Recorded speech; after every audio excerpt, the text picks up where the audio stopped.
and actually support that government. But he wasn't even in Afghanistan. Well, when we didn't do that, it didn't pan out. Obviously, now as for Iraq, yeah, I mean, here's the thing though: Saddam was a piece of shit, and an evil bastard. So I'm not gonna share any tears over Saddam getting kicked out, and long live the American petrodollar. I mean, I'm a big fan of that. So yeah, I mean, I'll bite that bullet. I like the invasion of Iraq personally. I think we should have stuck with it the first time.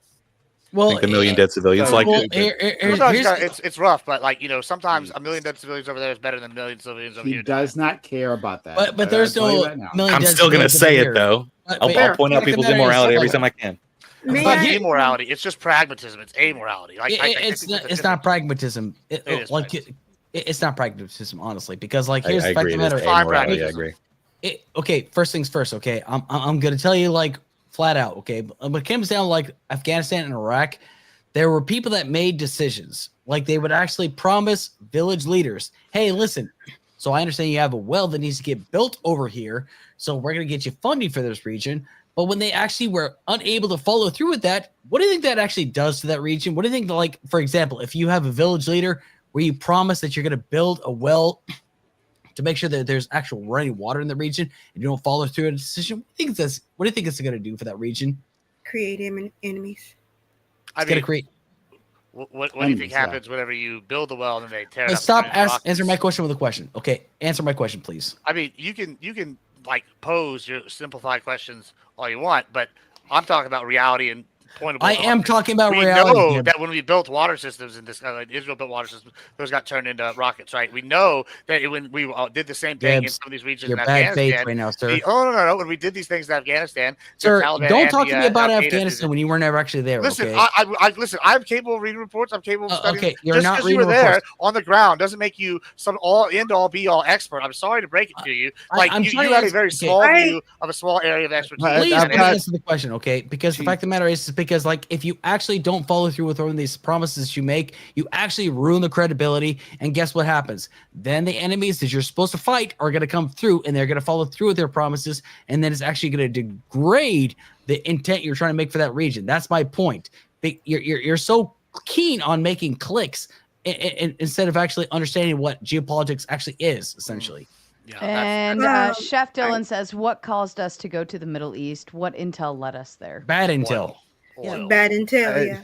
It really depends on when you're talking about, because what initially brought us there was trying to bring OPEC to be actual allies with us from the 70s. That's why we showed up in Saudi Arabia. Why we went to Afghanistan is because that's where we knew bin Laden was. But we forgot to tell the American people after 2 months of us actually warring there, he fucked off to Pakistan, and we just stayed there for 20 plus years. We went into Iraq for a lie. But it wasn't a totally false lie, because Saddam did have weapons of mass destruction. They just still said U.S. Army on the side of them because we sold them to him. Yeah, we sold them to them. We still had the receipts. But I do have a question, and only because you've relied on this so much, Alex. What was your MOS? 13 Bravo. 13 Bravo. Nice. So I like it. So you got to see the tactical side of it. I just wanted to know what your perspective was. That way I could understand you a little bit more. I wasn't a grunt. I was a aviation guy in the Army and Air Force. But I was just trying to see where you're coming from, because I was in Afghanistan. I was in Iraq. I've also done Kosovo. I assume you were in Afghanistan, or were you in Iraq? Did you do both? Or Iraq and Afghanistan? Awesome. Good times, man. I appreciate it. Thank you for your service, by the way. I disagree.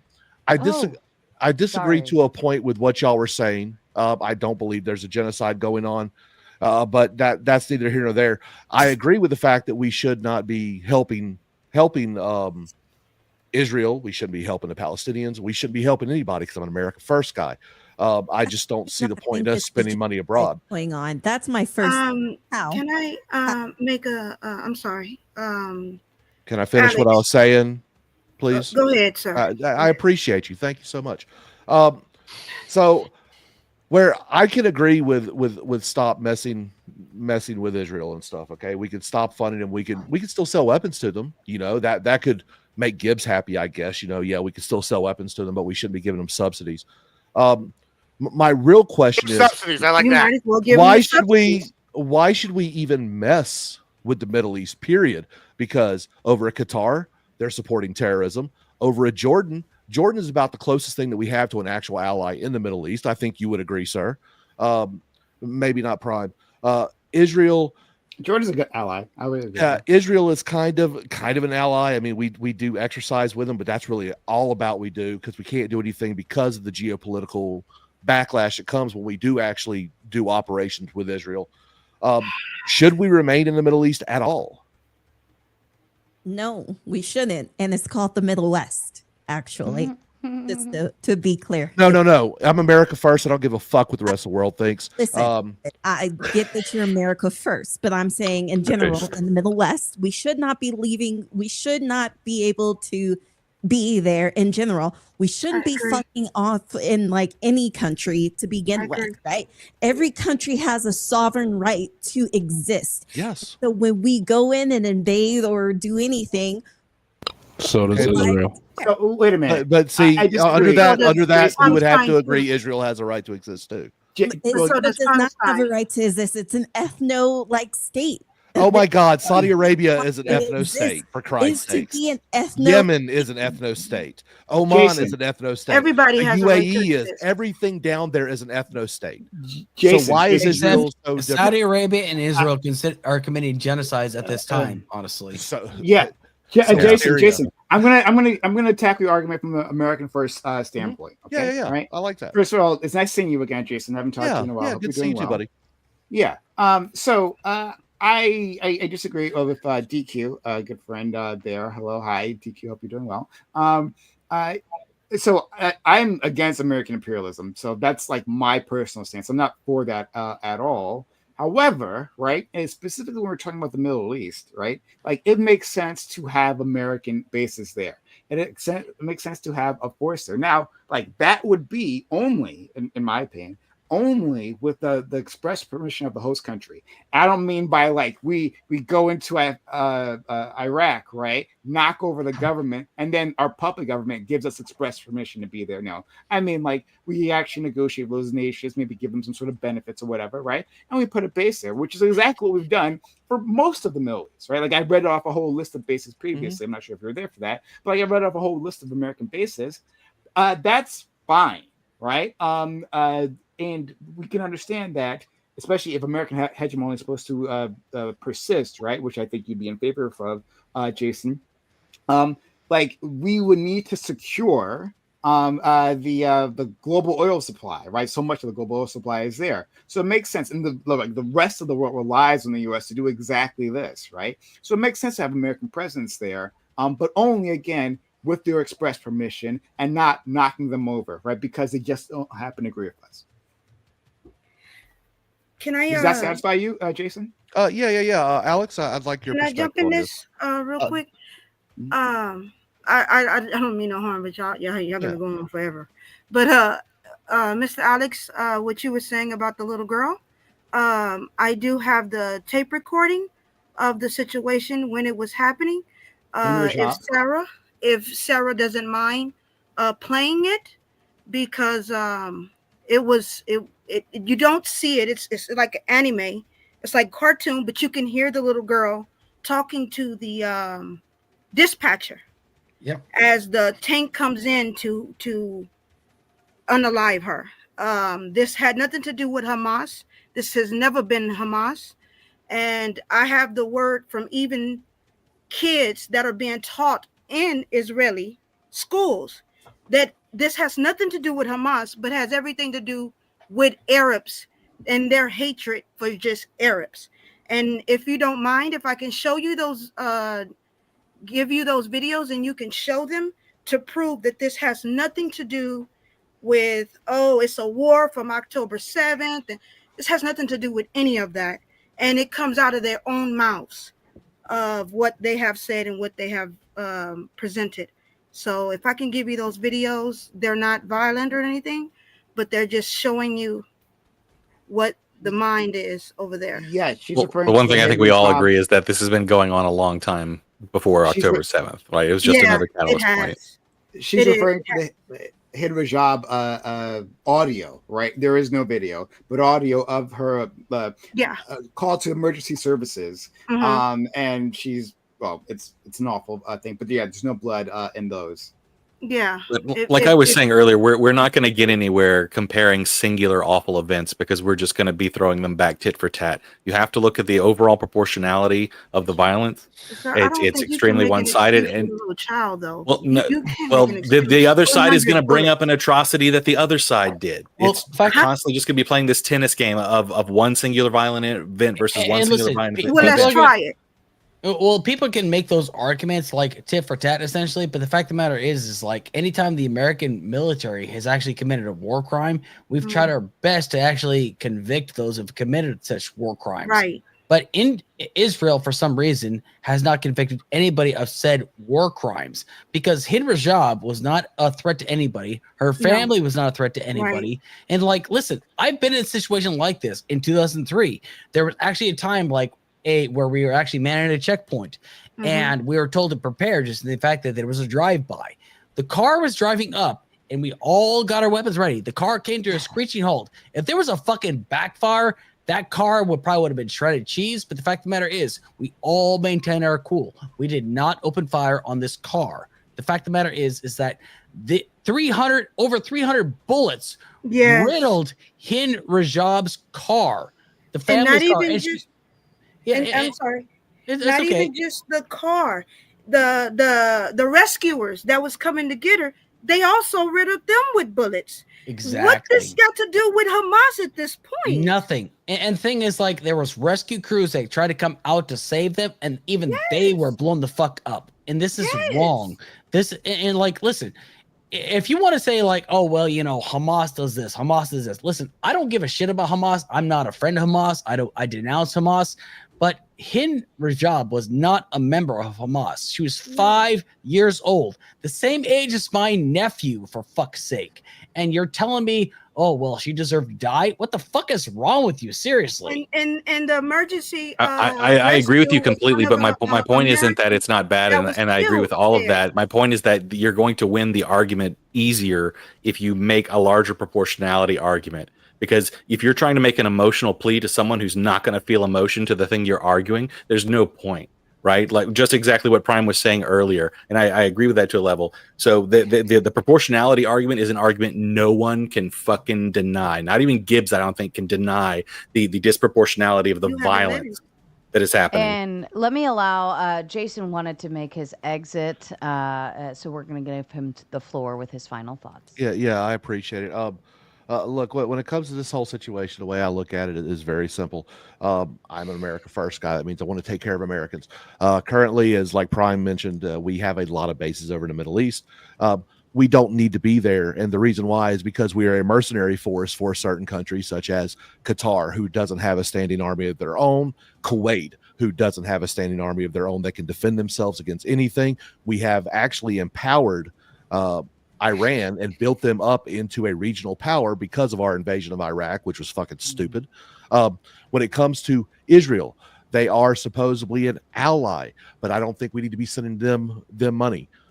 We could still be friends with all these countries, but my American servicemen and women who signed up, none of them signed up to be a mercenary for Qatar. I'll tell you that 100 damn Israel. U.S. soldiers has not once fought for Israel, so nice try. Move on. Nice try. Move on. It's never happened. We do it for Jordan too, by the way. But the whole thing is we've actually worked very hard to not do stuff for Israel. We've bent over backwards to not do it. The only thing that we've done is we've put up defensive missiles up in Israel during the Iraq invasion, and we had some Patriot batteries working there. Beyond that, no. America hasn't really done much except do exercises with some IDF. I've done it before with the 160th. It was a lot of fun, but beyond that, we signed up to defend America, the Constitution, not Middle Eastern countries. Thank the panelists. Gibbs, you're crazy as always. Prime, my man. Alex, nice to meet you, sir. Thank you for your service. But yeah, thank you, Sarah. And chat. 0 out of 10. 0 out. What the hell's with that? Put some money up. We just started. I just started a new goal because they just completed that one. Oh, nice. But Well, then yes, hit you the can next still one. call them out. You can still. They've Hit been the moving a next little one. slow tonight, but they pick up the pace. They're Look. Be they less figured like out. Israel and fork out some money. I'm just saying. Okay, and that's coming. good. That's coming from an actual Jew. Okay, I am a Jew religiously, so I'm not one of those secular fake Jews. But y'all have a great night. God bless. Thank you, Jason. Have a wonderful evening. Look forward to having you back again. Thank you. Are those videos I can send to you or no? I don't know if I want to play them, only because, like I very, very rarely pull stuff up. Just know If- they're if very you- horrible. They are Well, horrible. well, it doesn't show the horribleness, but you will hear out of their mouth the things that they say, out of their mouths, that this was all planned and that they were planning to do all of this. They knew that this Hamas attack was going to happen. It was all planned. That's why the military was not where they were supposed to be, and that's still a question that we all need to ask. Why wasn't they in their place in October 7th? But we still ain't got that answer. The Hannibal directive that was released that day, all that stuff is in the words of the rabbis that are talking, and so that's the kind of stuff that I wanted to give to you to show you that Why don't you send it to me and I'll take a peek first. Only because I'm very limited on what I pull up. Understand. Most Understand. well, the thing is, like, I've listened to the audio and like you don't actually see anything, you just hear stuff. And like for example, like the dispatcher is actually reciting verses from the Quran to kind of like ease her mind essentially. But then like Hind Rajab is talking about like how the soldiers are coming, and then you hear the automatic gunfire, and then she screams, and then that's about it. It's Great. You can horrible. put it in the side chat. You can just put the link in the side chat. It's really it's still horrific all the same. But like out to Effigy's point. So Effigy says like he wants us to make a larger point about disproportionality. But I want to know exactly who we argue against here. So I don't Gibbs. I don't think you actually make a case against the disproportionality. Like what Effigy said. Like I don't think you'd even argue that what Israel is doing is disproportionate, right? To what happened on October 7th. Is that how you feel? And before you answer, Chef Dylan asked, what are the obligations of an ally? I'm going to hold this question for a moment, and after you guys finish that, we'll come back to it. Go ahead.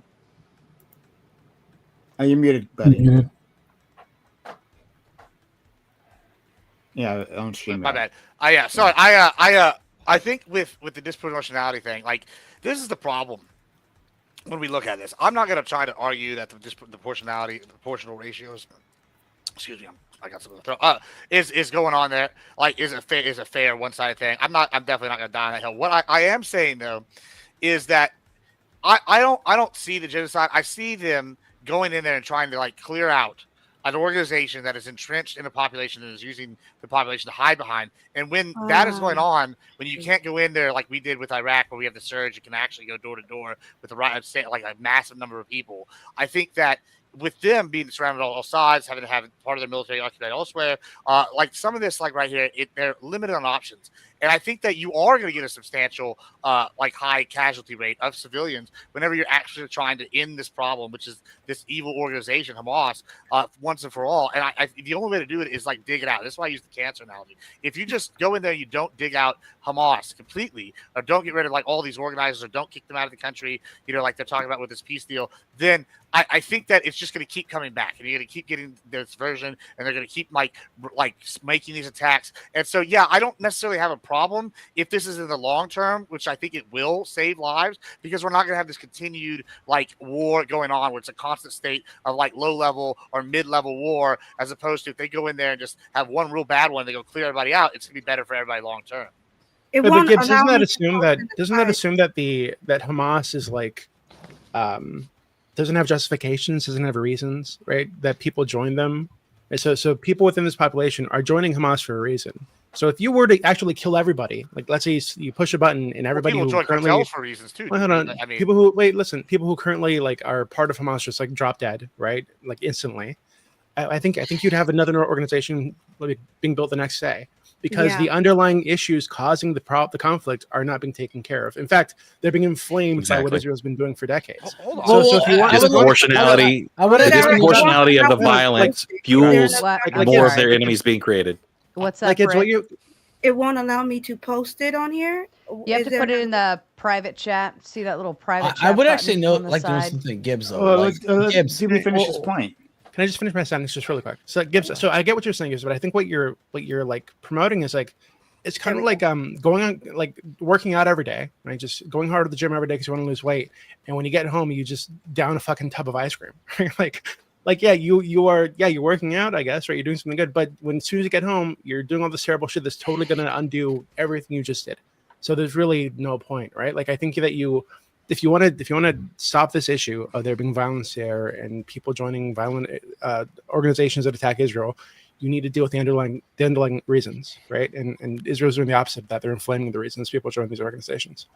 I don't know that I agree with that. Like I can see why you think that, right? I think that the reason why I don't think that is right. Why was it like one of the reasons Hamas was put into power, right, is because people within Gaza were so sick of how corrupt the PLA or the PLO was, right? Depending on like how you want to put it, right? They literally had tunnels going into Egypt. No, they were put in power because we forced them to have an election when we knew what was going to happen in that election. They had a couple elections, right, several times before. They haven't had one since Hamas took power. But part of the reason is they go, hey, these guys are corrupt. We're going to put the fundamentalists in because we know they won't be corrupt. And then they ended up being corrupt in a different way, which is what, kind of the problem. I think that, the Gazans, they do want to change. I think if you go in there and you eliminate this like terrorist organization, which is what they are, that actually has in their charter to kill all the Jews, right? I think that, if we clean them out and then we give them a viable alternative where we actually see these Arab countries doing the Trump plan like they're proposing, where they actually invest and build in Gaza and they get build for the people there, I think that we will see a drastic cultural change and shift away from this continual war. But the only way we get there is if we dig out the cancer. Gibbs, how can we blame them? I really no. Stop. Gibbs. I really got to try this. No. Wait. It'll be 2 seconds. Gibbs. Your text, fast, right? Please. Chinese, the Chinese come and invade Texas, and they wipe out the U.S. military, right? They put up a good fight, but they lose, right? Gibbs, do you give up? Is that it, right? Once the military goes, no more, right? Do you take up arms against the Chinese? Me personally, I mean, hopefully, I would rather live under America than China. However, I think that if they're established and they're there for a while and they have investors and backers, they start providing for people, there will be a large group of people that do start supporting the new group, especially if they go and kill all the people like me that will fight them. Then, I think that eventually they will.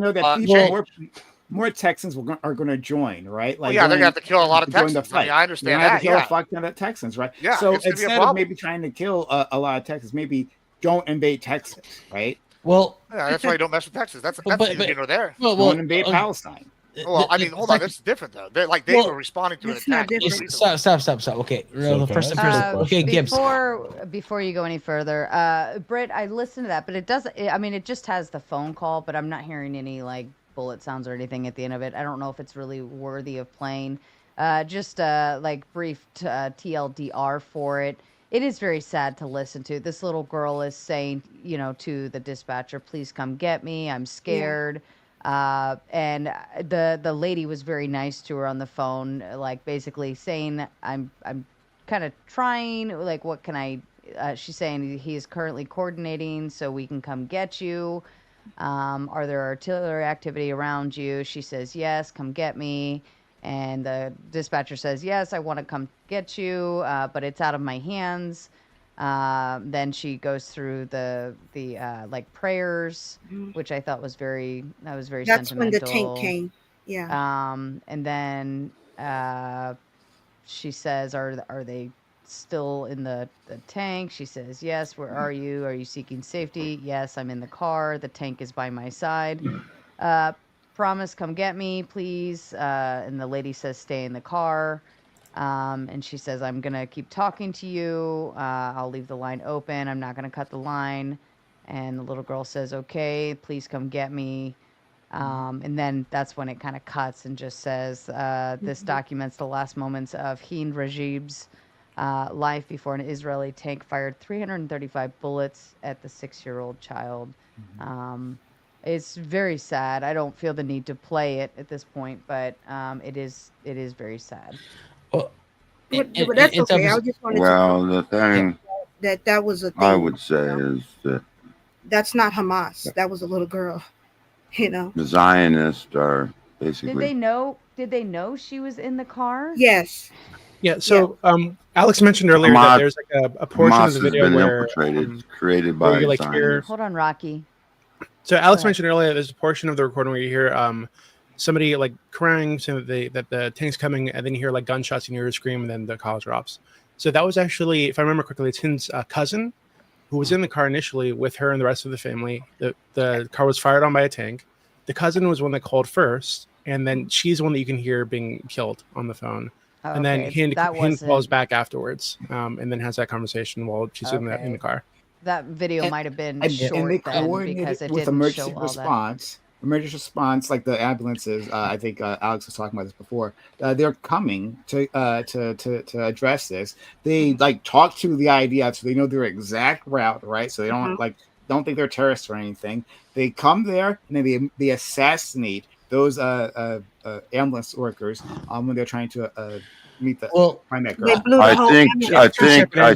I think General Patton said it best, that we fought the wrong enemy, and the Bolshevik, fake Bolsheviks, Jews. Well, the Yahtzees were right.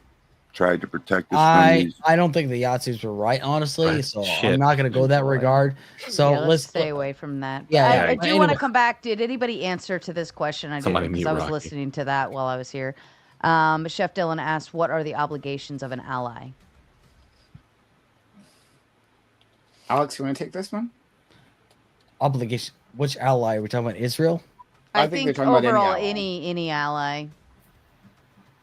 It's okay. It's kind of a vague question, honestly. I would say. Not stealing your I mean, technology. think about it in terms of a standard baseline that we would kind of set forth worldwide. If I'm going to be an ally with another nation, Rocky, what's all that noise? What are you doing? You like drying your hair or something? Hair drying. That's crazy. I love you, Rocky.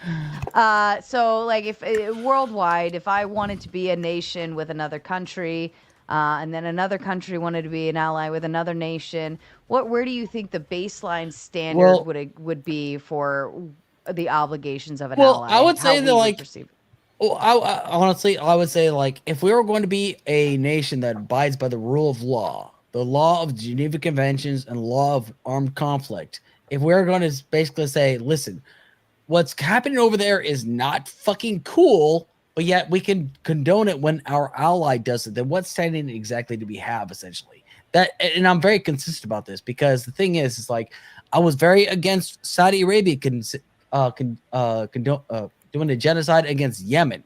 It was the same exact thing that was happening in Yemen. Same thing with Israel's doing in Gaza. It's very consistent, honestly, because like, if we're going to claim to be a country that has morals and laws and standards, why can't we condemn and actually cut ties from countries that conduct the same levels of horrible atrocities? Because and I've actually seen where Tyler, who's no longer here, actually talk about like how the Uyghurs were genocided, or there was like a certain level of apartheid conducted against the Chinese government, essentially.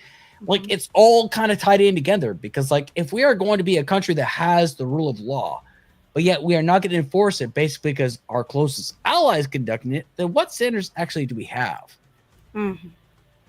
Good point. Right, and I'd like to speak to one thing that it keeps getting brought up, is the fact that they elected Hamas. The last election that happened there was in 2006. The vast majority of the population is under 30 years old. Most of the people who voted for Hamas are dead. So the collective punishment is even worse because you can't blame these people because they're not even the ones who put those people in power. They've just been under them. And obviously they're not willing to either share or talk about changing power, right? Sure. So it seems kind of ridiculous to constantly go, well, they elected them. All those people are fucking dead. And then Chef Dylan also asks, both sides are clearly committed to war crimes. Where do we go from here as America? And what are the, and he asked that question again.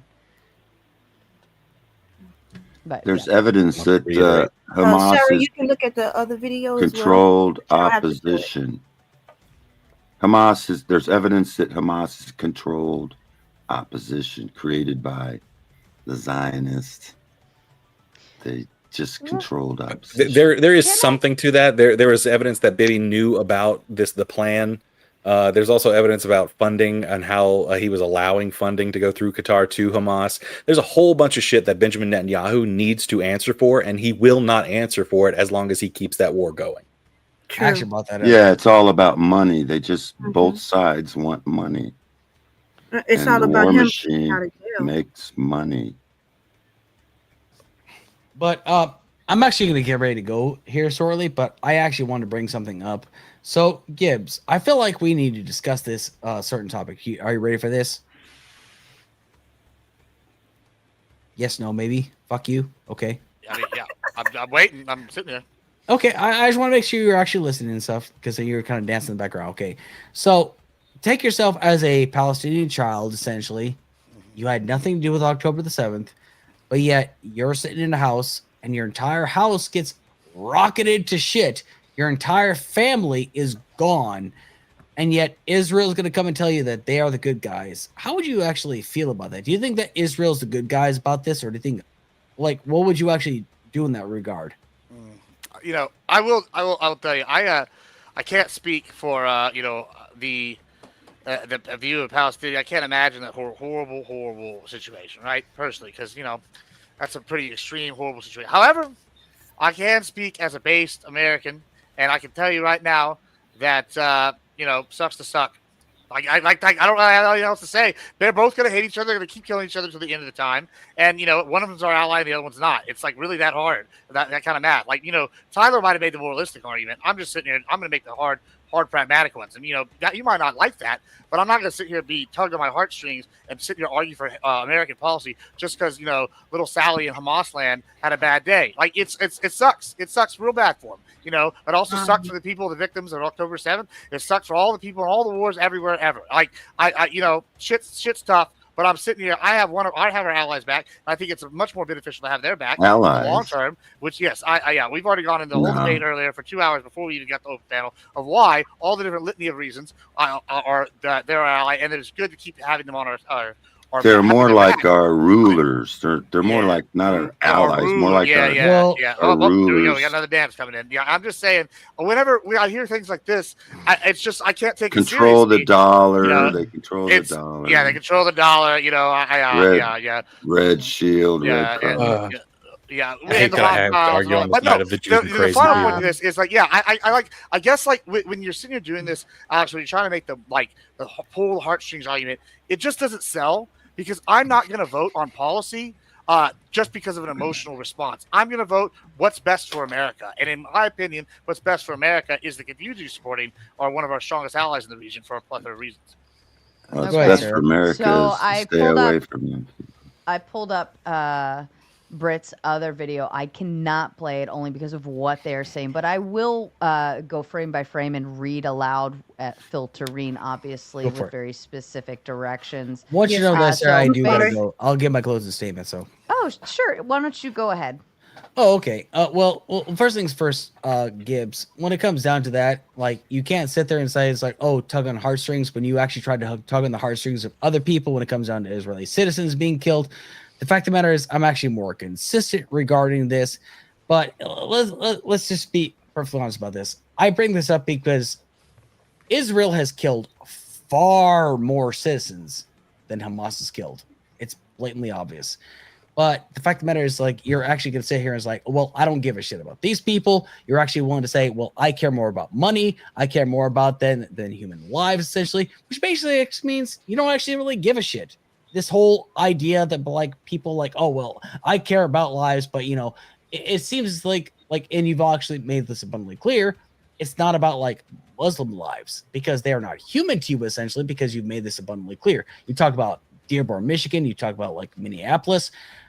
Because they're Muslims, essentially, they are not people to you, essentially, which I think is completely deplorable. I say this as a person that doesn't follow religion. I just look at this as human lives, essentially. I don't follow religion because I think religion is actually evil across the board. But anyway, Sarah, thank you so much for hosting this panel. I do appreciate you. And you know what? If Gibbs, if you want to have a discussion later on down the line, you know where to find me. You can find me on Discord. You can find me on Twitch, or you can find me on X. Thank you so much, everybody. Prime, thank you so much. Good job, Alex. Nice working with you, Alex. Yeah, y'all take care. Y'all have a great evening. Enjoy the rest of your weekend. Take care. You too. Thank you, Later, Alex. Alex.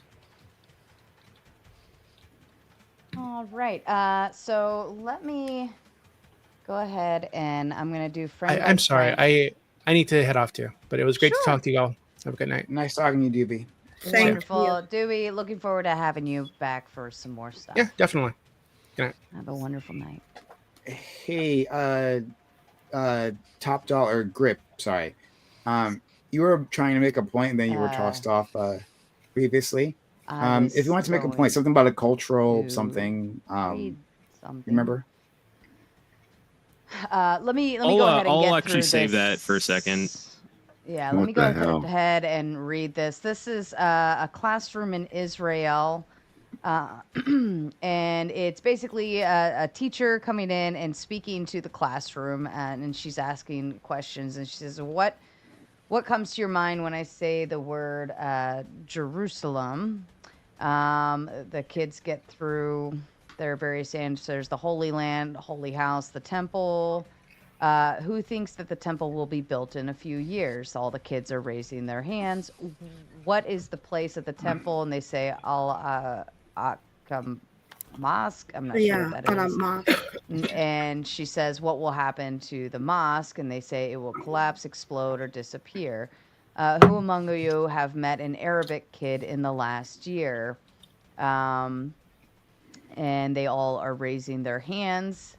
And she says, where did you meet the Arabic kid? And they say, near the temple. She said, did you talk to him? And they said, no, he pushed me away and left.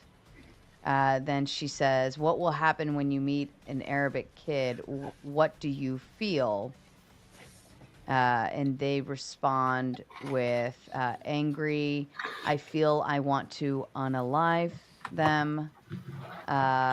And then they say, and what happens when you meet an unreligious Jewish kid? And they say, we feel sorry for him because he is secular. And she says, this is a religious school. Yeah. And she says, why do you feel sorry for him? Is it because he was not born religious? What did he lose? And they say he is not moving. I am so lost here. I'm reading. Oh my fucking God, Pepper! You fucking do this dumb shit every goddamn time. Literally just Are you trying to hypnotize us or something? This. Like that's what the fuck is this? I just prefaced this with I can't play the video for obvious fucking reasons, so I'm gonna read it with a fucking filter with how I'm reading this. Shut your fucking mouth, Pepper. This is why people boot you all the time. Anyway. No, it's not. You know what? Here, I'm gonna go ahead and do this. You can sit backstage and wait for somebody else. You can sit and wait back there. Hi, EOD, my favorite redhead. Hi, Pepper. Okay, I'm gonna get back to reading this. If I could do this uninterrupted, and we can get through the fucking thing. All right. Britt obviously felt like this was impertinent towards the conversation. I have no issue with doing this, but I obviously can't fucking play it because it has stuff that is being said that we can't fucking play. All right. If anybody else wants to interrupt me, you now know what the consequences are. She had asked about why you feel bad for the kid that's not born religious. What did he lose? They say he is not moving in the right path. Then she says, how do you see Jerusalem in the next 10 years? And the kids say everybody will be a religious Jew. And there will be Arabs, but they will be, I'll say enslaved. Because the Messiah will be here. I got it. What do you say? And the kids say there will be a massive war and all of the Arabs will be unalived. And part of them will become, I will say the word, enslaved. And she said, good, you got all the information. Thank you, kids. Keep up your education here. All right. That's so can I up. ask you a question about that? Was this a video and then like a video of like this actual conversation, then you're just reading the transcript of that video? Yes, the link is backstage. Yeah. Britt pinned the link backstage. I'm simply scrolling through it and reading because it has the translations and captions for us. So I cannot. I'm just asking, like, was this like a video like showing an actual classroom? This a teacher and they're having a conversation. My question isn't about whether or not that it's a video. It's about how common is this in Israeli society. This seems exactly. So about almost 50% of the Israeli schools are what we would call basically secular or traditional, but then a sizable, about like 20%, well, about 14 or 15% are what we would call Orthodox, but there are about that many as well that we would consider very, very Orthodox. So there is a lot of prevalence of outright religious schools in Israel. You're saying 65% of the schools don't do this kind of stuff, and then maybe 15% do. Yeah, that's what I would say. Okay. Yeah, because a lot of they're the scum of the earth. Very, very This is rocky. But they don't really they're Jewish, yes, but they also like don't really practice Judaism. So it's very much like here, you know. But like 20% of Israel are basically secular. They're Jewish, but they're unbelievers. 45% secular. Most of them are just dumb. Not from the few research that I've been reading. Were you talking about the secular individuals, or were you talking about the other Jews who like claim to be religious but aren't really following Judaism? Is that what you're saying? It's the hierarchy. You can be Jewish and still be a non-believer. Yeah, right? No, I know because that. it's an ethnic state. That's not what I'm asking. DQ. I'm asking you. Yeah. Like, were you talking about simply secular individuals, or were you referring to people who call themselves religious but were following some sort of perverted form of Judaism? Just wanted to clear that up. I'm just talking about they are secular, they are Jewish, right? But like they don't really believe or practice Judaism. Okay. All right. Chef Dylan sends the big 50 to say, honestly, it seems as far too many people pick a favorite side. I have nothing but contempt for the actions committed by both sides. I have yet to hear a sufficient explanation to support either one of them. No one even agrees when it started. And I was kind of thinking the same thing in an aspect of like, why, like, just let them do their thing. Like, let them at it. Someone's going to win, someone's going to lose, and then we deal with whatever comes out of that. But I don't know why we're involving ourselves in shit that we like I don't know. That's we let them get away with things other nations we wouldn't let get away with. It's kind of disgusting for Christians. I mean, but if you let them tear each other apart, then whatever's going to be left over is going to be minimal, and then we handle going forward if like whatever happens from there. What do you mean tear each other apart? One side has a military with 200 plus nuclear weapons. One other side has handheld rockets at its most. Yeah, like there is no tear each other apart. Why are we obligated to take care of everyone else in that? Because after World War II, every modern country in the world made a promise that we wouldn't sit back and let an entire group of people be genocided again. No, because we have people in our government who has dual citizenship to that country and this country, and so they're not America first. And So, that's hold on. dual citizenship. Sarah, And you get into the AIPAC situation where Israeli foreign influencers are actually lobbying our Congress in order to get policy prescribed. But that's not what she's arguing about.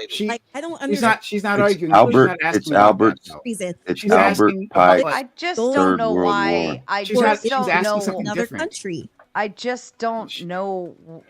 You're Like, saying what's the reasoning why we should continue as a nation and do this? Not like the mechanics of the politics, right? Like with AIPAC or anything, right? Like, what is the, It what was. is just the It was. fucking. It was. You know what I mean? It was Like, planned over 100 years well, ago. Not only that, but why is America obligated to take care of everyone else at this point? Like, are there Sure. other countries? You said the United Nations, right? We all agreed we would help and make sure this doesn't happen. Okay, why is the They bill don't do fall on shit. us? I can answer Why is the that bill fall question on directly. us? So I can Albert answer that Pike's question Third directly. World War. First of all, like what I think Evan was trying to say, like together as a global community, we said, hey, no more genocide, but apparently we didn't actually really mean that.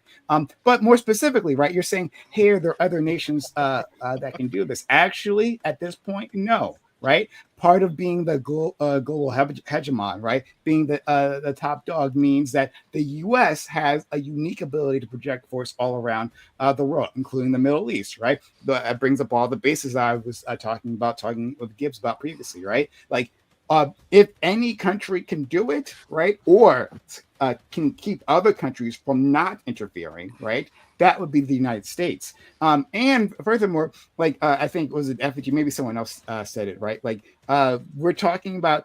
It's not like we can simply wash our hands of this and saying, well, whoever wins is whoever wins, because we've stacked the deck, right? It's not like we're some sort of neutral party here. And I guess we can just step away and our hands will be clean. We stacked the deck by giving $300 billion to Israel over however many years, 80 years. Well, no, it's not even a fight. To say that it's a fight is ridiculous. Hold on. Why are we not charging all of these other countries that agree with the United Nations a fucking fighter's fee? Right? Like, you can't handle doing this, then why okay, pitch your dues, bitch. Well, right? Like, if you can't handle the capacity, then at least give us some funding, and then we'll go in on your behalf. We know that they can do that. The only president who's ever actually done that is Trump. I mean, the only president who's ever actually held NATO to the fire. Generational warfare. You're all going You all at need to once. pay your side You're of all the going fucking at bargain. once. You're asking something differently there. She's talking about now. You're talking about NATO, right? And saying, "Hey, people in NATO need to pay up," right? Well, I agree. I agree with you there, and I agree with Trump saying that people have to pay up. But You that's agree different, with right? Trump. You're Let talking me about, hear that hey, why once don't more, other Ryan, countries? because It's generation You're missing warfare. the point. Are you Let kidding? me just Quiet. finish this real quickly.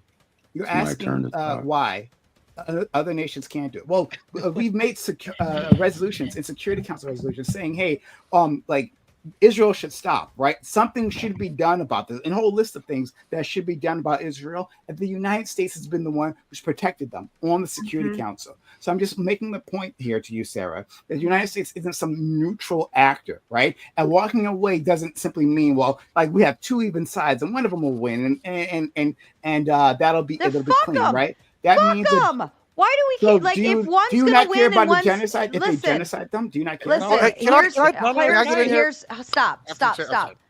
Fuck them. I am tired of us playing Big Brother to everyone else, worrying about every other fucking thing, and like, oh my God, they might do all of these bad things. All right, well then, let them do bad thing, and then when we need to come in and spank daddy or whatever and do whatever we gotta do, then fucking go do it. But like, it's build a bridge here. Millions of people. I think that United Nations, international world order. Who is the genocide coming down on? Is just it Israel or Palestine? The Palestinians. Okay, and then why are we giving aid? It came down on Israel on October 7th. To Israel because are we who denying that created October the 7th United happened? Nations? That the Palestinians executed a militarized precision attack against Israel? Are we denying that? Well, I do want to piggyback off of something here because I actually in Israel since 1994. Go ahead, Gibbs. In So fact, between like 2001 and 2002, like 30 killed, 160 wounded, just in like bombings. But then So- also you've got like in 2007, 2,700 rockets was launched into Israel by Hamas. I'm pretty Now sure. let me ask you a gives us all question. this During the because- Cuban Missile Crisis, how do you think the United States would have responded if Cuba would have done that?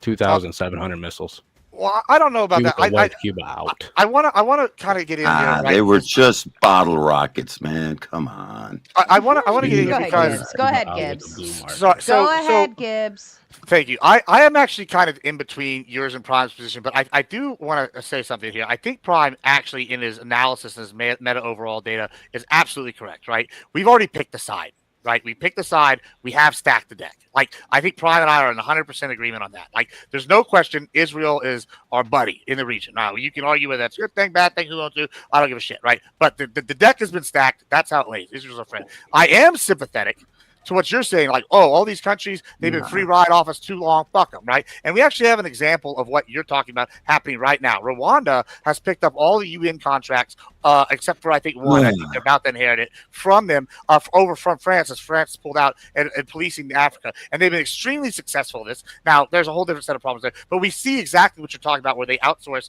and they pay someone what they think is worth their time. And I don't think the Americans gotten that. Now, however, Prime is absolutely correct, though, with about how American hegemony, oh God, I can't even say it today, works, because it's basically, we have all these bases, we have this power, and we do force protection, we do neo-imperialism. We don't do old school imperialism anymore. I've advocated many times for going back to that. Now, that's a whole different debate. But when we're sitting here talking about this, I think it's important to remember we have stacked the deck. Now, I don't mind the idea, and I've said this on Primes, I'd be okay with us pulling out and selling everybody all the goodies and letting them fight it out, and then we come in at the end and take it over ourselves just after they're all dead. And like you know, whatever. You know, let them duke it out and have their own little empires, do their shit, and then we can do it. I've advocated for that. I'm okay with that. However, I think that whenever we have stacked the deck and we built intrinsic allyships and all these different things, I think Prime's position actually has some validity. If we are as tied to Israel as possible, then the argument from his side, I think, is at least a fair critique, if you don't like the way it's being run, that we can rein them in because there are attack dogs. I think that is a fair critique. Now, I don't have that critique personally,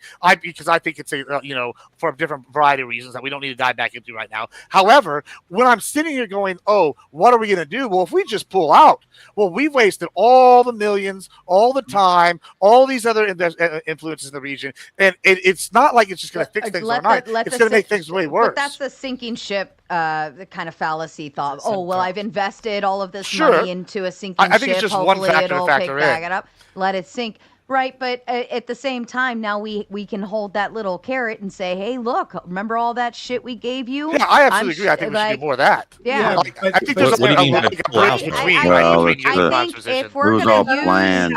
if we're gonna use America as everyone else's fucking personal mercenaries, come save me, please, America. Okay, well, let's dangle some fucking carrots and make sure that we're getting something out of it. Now, who's to say we don't already have? We are getting something out of it. I'm assuming we are getting something out of it. But that would be the petrodollar, right? Yeah. That would be all the oil. World that War we're getting, III. right? That's what I said previously when Jason or Aircraft Sparky was here, right? I said specifically the reason why we wouldn't pull out completely, right, is because we're securing the resources there, and we do that for the world. Right? No one else can actually do that. So like, it's not as if like we're doing this we have military bases there for the kindness of our own hearts, right? And Gibbs wouldn't approve of that. We're there specifically, right, to secure the resources there for the world economy. So that's what we're getting. So, okay, we secure that with our own shit and fuck everyone else. Like, if they require us to secure this stuff, right? Then we get a tax. Right, but what I'm saying is, and I don't know everything behind all of this. I'm just spitballing based off of topical information that I'm being provided. So we want to secure the petrodollar. I'm assuming there's oil drilling and all of that stuff. Yeah. Is that what you're referring to? I mean, yeah, Middle East, certainly. I'm assuming we have bases surrounding those. We have a ton of bases. Okay, so what do we care about everything else around it? Like, because everything around it is filled with people, right? And those people might want to attack the base. It's not filled with maybe telling those people who mess with the goats in bad ways. Right. So War is basically, maybe we profitable. should tell those people, hey, like we're here. We're gonna guard this. If you fuck with our shit, we'll take you out. Otherwise, either be peaceful or fuck off. Or Right. but like but how do you maintain the bases there, right? Like do you provide do you work with those countries, or do you have to like knock over every country and then place a base there? But that's what I'm You don't knock saying. over That's what I'm puppets. saying is you want us to secure the petrodollar, right? But you want us to like be nice about it. Like fucking pick one. You got to pick Like, one. why do What I'm you- saying is if the what does that rest of the world relies on us to secure that, then I think the rest of the world better be working the fuck around what we say and not the That's other right. way around. That's right. Thank But you, Gibbs. so You make what- me but feel what so exactly- validated, Gibbs. I was like, Sure. I know I've I'm been not saying the same thing crazy. to Brian for a while, but like I think there's a middle ground. Like I think that I 100% agree with you. Listen, you're preaching to the choir. I think that what Prime is trying to build here is how do you accomplish that, right? Like with what he's saying, I think there is some truth to this. Where if we're going to maintain our power as the military superpower, then we are going to have to like either topple the countries, we're going to have to make deals, or we're going to have to pick allies. And the way the deck is currently stacked is we're Israel's buddy. And I think with Prime, and he can correct me if I'm wrong, I think Prime is advocating, since we own Israel, despite what people here might advocate, to use our influence to rein them in, right? As opposed to, hey, let's just abandon the region. Because no, he doesn't want an economic collapse, like at all. You know what I'm saying? You don't want economic collapse. He doesn't want a regional stability collapse. Because we pull out, we're not supporting Israel. Well, that means our other treaties aren't going to be valid. Why would Jordan think we're going to support them? Why does Saudi Arabia think we're going to do stuff with them? You know, there's a reason why Saudi Arabia is normalizing relations with us. Well, not with us, with Israel more because of our economic influence. Because they're both enemies of Iran. There's like so, and so I think that there is a middle ground. Here, and I do, but I'm very sympathetic, and I actually preach this all the time. I think we need to use the stick more than the carrot. Now that's a whole different debate, and I think that's why I agree with you. But ask- hold on just a second. I want to go back to We Gibbs tried on that that. for You 20 you said we need to be allies with them in order to make sure that this petrodollars is secured. Doesn't fucking work that way. If we have the big power, you have to be an ally with me, feel like I'm not talking the to other myself. I love fucking way around. Yeah, right? but You are at the let's mercy. be real, Gibbs. You are, and I will even say it this way again. You Prime. You just said we made this whole thing about the world relies on us securing that petrodollar. Then the world can suck my balls. Sarah, okay? Sarah, hold on. I'm in You're love. saying the Middle East countries, but Sarah, you're saying the Middle East countries simply have to acquiesce, but they're not going to acquiesce, right? They're going to start a war Why with do we American have troops. to Hold on. be fucking But I'm nice, asking, but Sarah, Prime? Sarah, That's right. I'm asking you. let me You see, were in the like, military, I'm gonna correct? take a do Sarah, right. you were in the Go ahead, military, Prime. correct? We're Right. not. So, like, Yes. would you want more dead American soldiers, more dead, more coffins Oh, coming yeah. back It always- from the it Middle always East? comes Because the back thing to you're advocating for is to say, "Oh, just fuck you guys. We're just going to take these resources. We're not going to deal with you. We're not going to make it We don't treaties have. or We're not alliances with you." taking the resources. We are guarding and They're- protecting the going resources to and see it allowing you differently. access to the thing that They're you going want to see- us to protect. I don't Fine, You think want they're us to going to protect see it it. differently. I I'll don't fucking think- come protect But it. if they start but a you war, can suck my dick.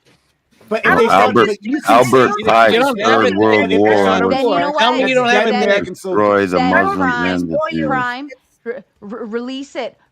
Say, you know what? Come protect your own shit. You want it done. You better fucking come do But it then. I don't- So the what? American How many economy fucking collapses hold that way. on. How many actual volunteers who can actually successfully protect it gonna come and raise The their hand and say, American "We got it, economy Americans. collapses. Take a seat back." The You're American right. economy collapses, just like Gibbs said. The Yeah, American well, economy We, can't, collapses. we need But the apparently, petrodollar. everyone apparently though everyone We else need does it more too. than they need us. Yeah, I mean, Do we? I think it's I, both. I agree. They do need us more than we need them, but I think it's more than just the petrodollar. I think a lot of what we've been seeing, especially with this administration and what it has shown, I think a lot of it has to do with a lot of bribery. People know things that Right. you know what I'm saying. Like our officials are Why being is that? bribed into what That's true. that country has, and if you go against them, they're going to release that information, and people will get hurt. And I honestly think it goes further than just a petrodollar. I think it goes like for an example, the Epstein, all that stuff. I think that stuff is very much alive, and I think they're using that to bribe our whole government, and not just our government, but everybody around the world, to be able to do what they want them to do. And that's why everybody's in a stalemate, because they got the power here. They got all the information using their Epstein was a FBI, CIA. That's all Mossad. You know what I'm saying? So it's not a FBI secret. and CIA are not Mossad, but I get what you're saying. That was actually in the John F. Kennedy files. Actually, that it really was. Epstein was a.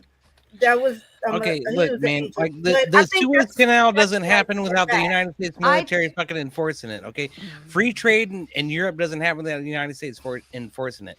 The United States Navy is exactly the only reason why global trade is even possible in the world. Free global. Right. So I just don't understand why everyone else is not sucking our dicks.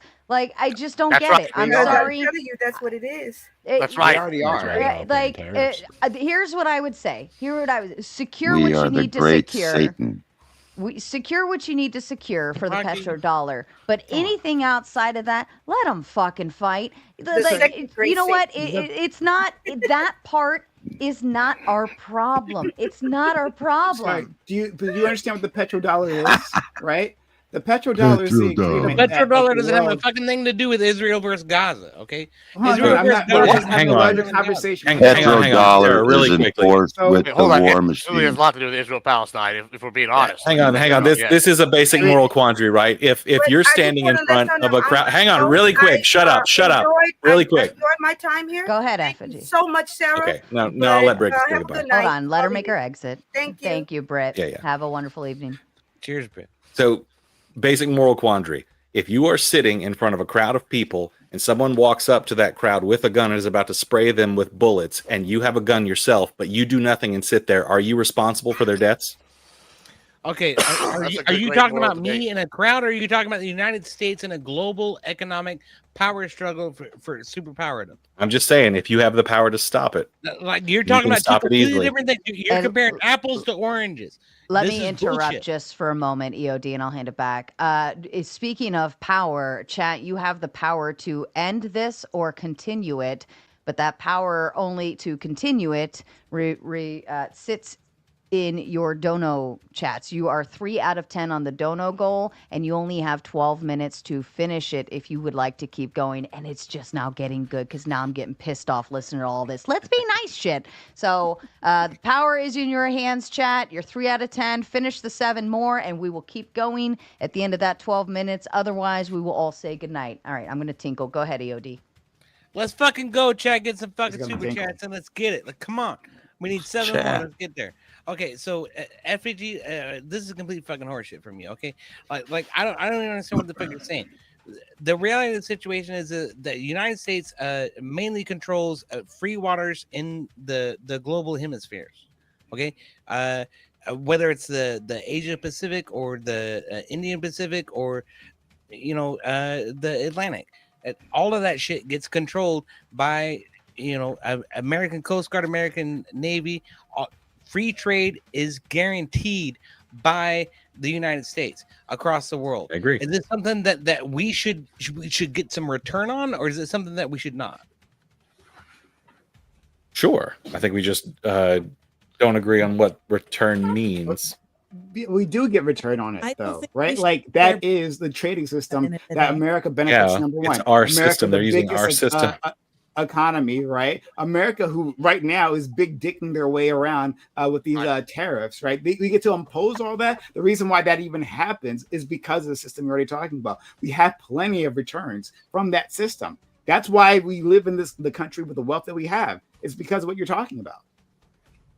I'm not even sure why you even brought up the tariffs. We pay the tariffs for the last time. Well, fair enough. Their import taxes. American people pay the tariffs. Here we go. Not the rest of the world.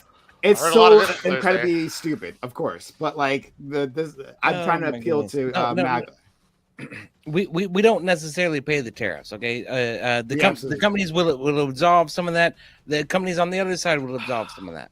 Okay, it does not all fall on the American. Well, there's a third option. The way the left wants to paint it is that every ounce of what gets tariffed falls on the American consumer. That's garbage. Well, also there's a third option, EOD, and this is kind of the thing. I brought this up the other day. I think it was actually on when I debated this week. I brought up the HEB and Walmart method of like production. Right, Walmart just bought Vizio. The producing Vizio's here now. Right, you can go right now get a 70-inch smart TV from Vizio right now, produced in the USA for $350 to $450, depending on where you're at. Cheap as fuck, right? And why is that? It's the same reason HEB has two Because they're brands. pieces of shit. They have, well, hold on. They have, HEB has two different brands, right? They have the Hill Country Fair and Meet Tienda, right? And they have a couple other like local brands, right? However, everybody knows in Texas that, and this is why HEB is the number one grocer in the United States right now, ranked and growing, is because they go and create their own supply chain. So if you want salmon, their salmon comes from their fisheries out in Alaska. All right. If you want shrimp, you get it from Texas Gulf shrimpers that they own the fleet. The coffee, they own land in, I don't remember which country it is they own the land in. They own the land. Sam's Club does a similar thing, right? Yes, yeah, that's right. This is the Walmart method, Sam's Club, right? So what they do is they buy the supply lines. They eliminate the need for the outside sources, and that insulates the product, say, to some degree, and it lowers prices. HEB is able to produce things at a lower cost and it keeps their costs way down in comparison to most of these other grocers. Walmart's the same way because they've developed American supply lines and they're not as dependent on overseas. I use HEB specifically over Walmart more because HEB is much more narrow focused with how they do this, and they're kind of like specifically lower as opposed to Walmart, who actually has a much wider variety of selection.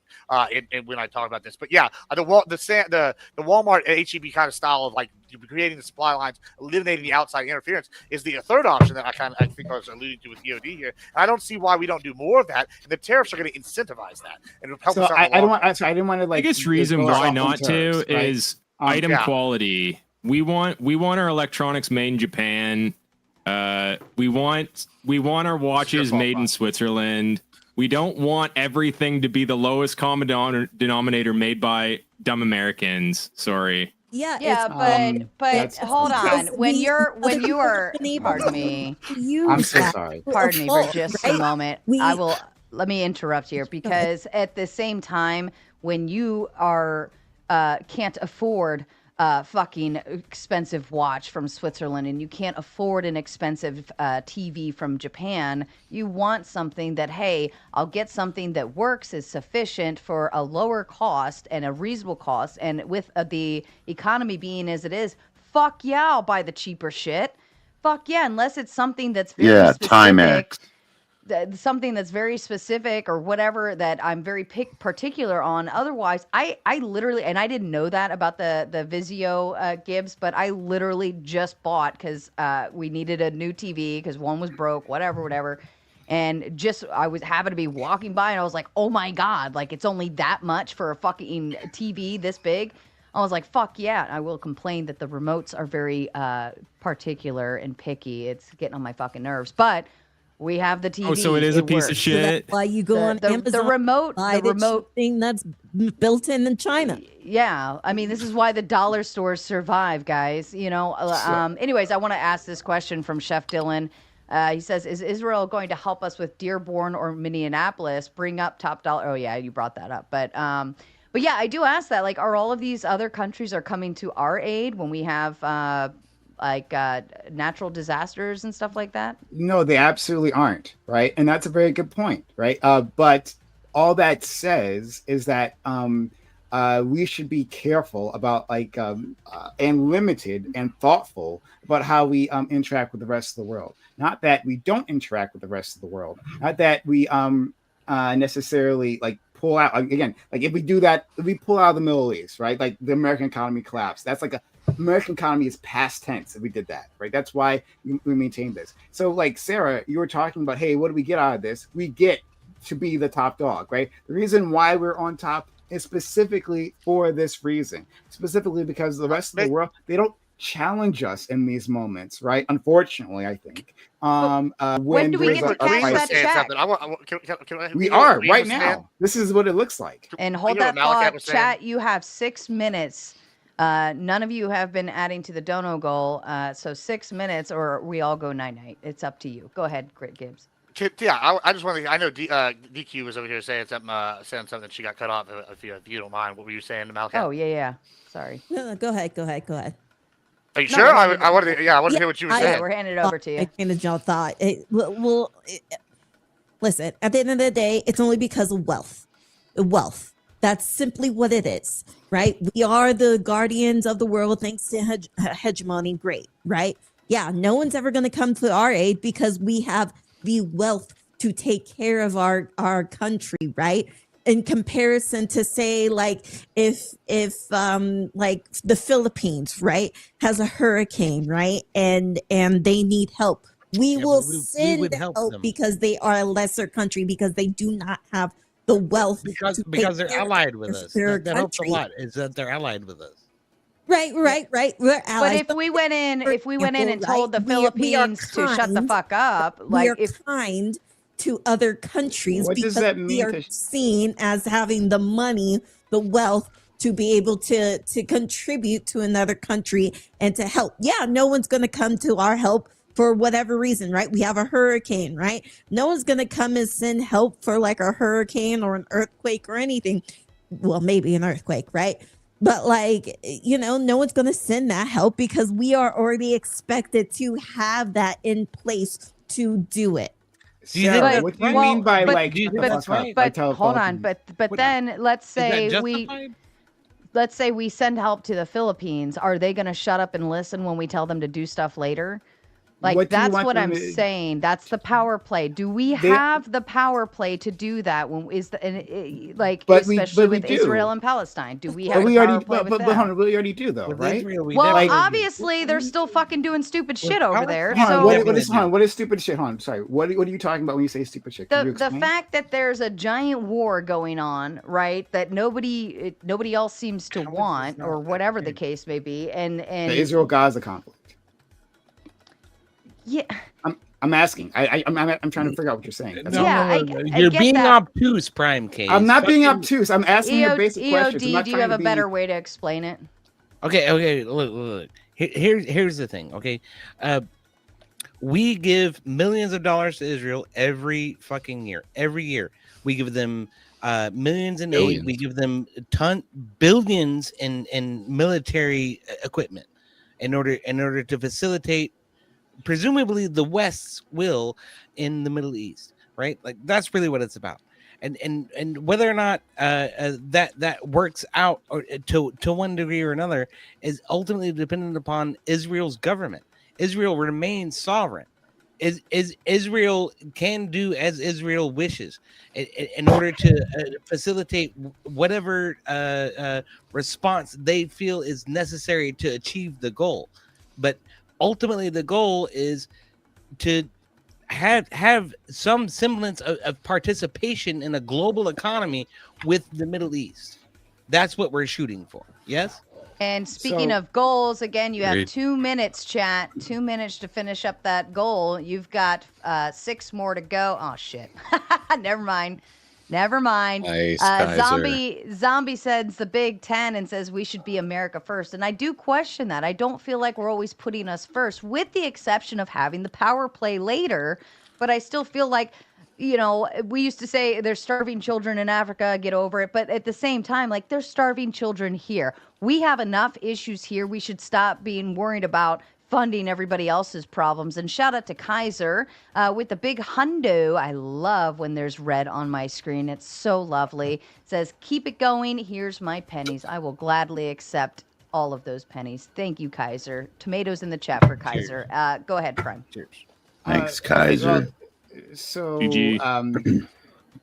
so I can't stay for a whole. Other I hour. said I But- understand if we have the power play advantage later. Yeah. But like what are we harnessing on the front end with all we're giving millions and billions to all these other countries and helping everybody else when we ourselves are sitting here with our Sure. To be problems. clear, the person you're talking to is a person who's skeptical of American imperialism, right? I actually want a much smaller footprint, right?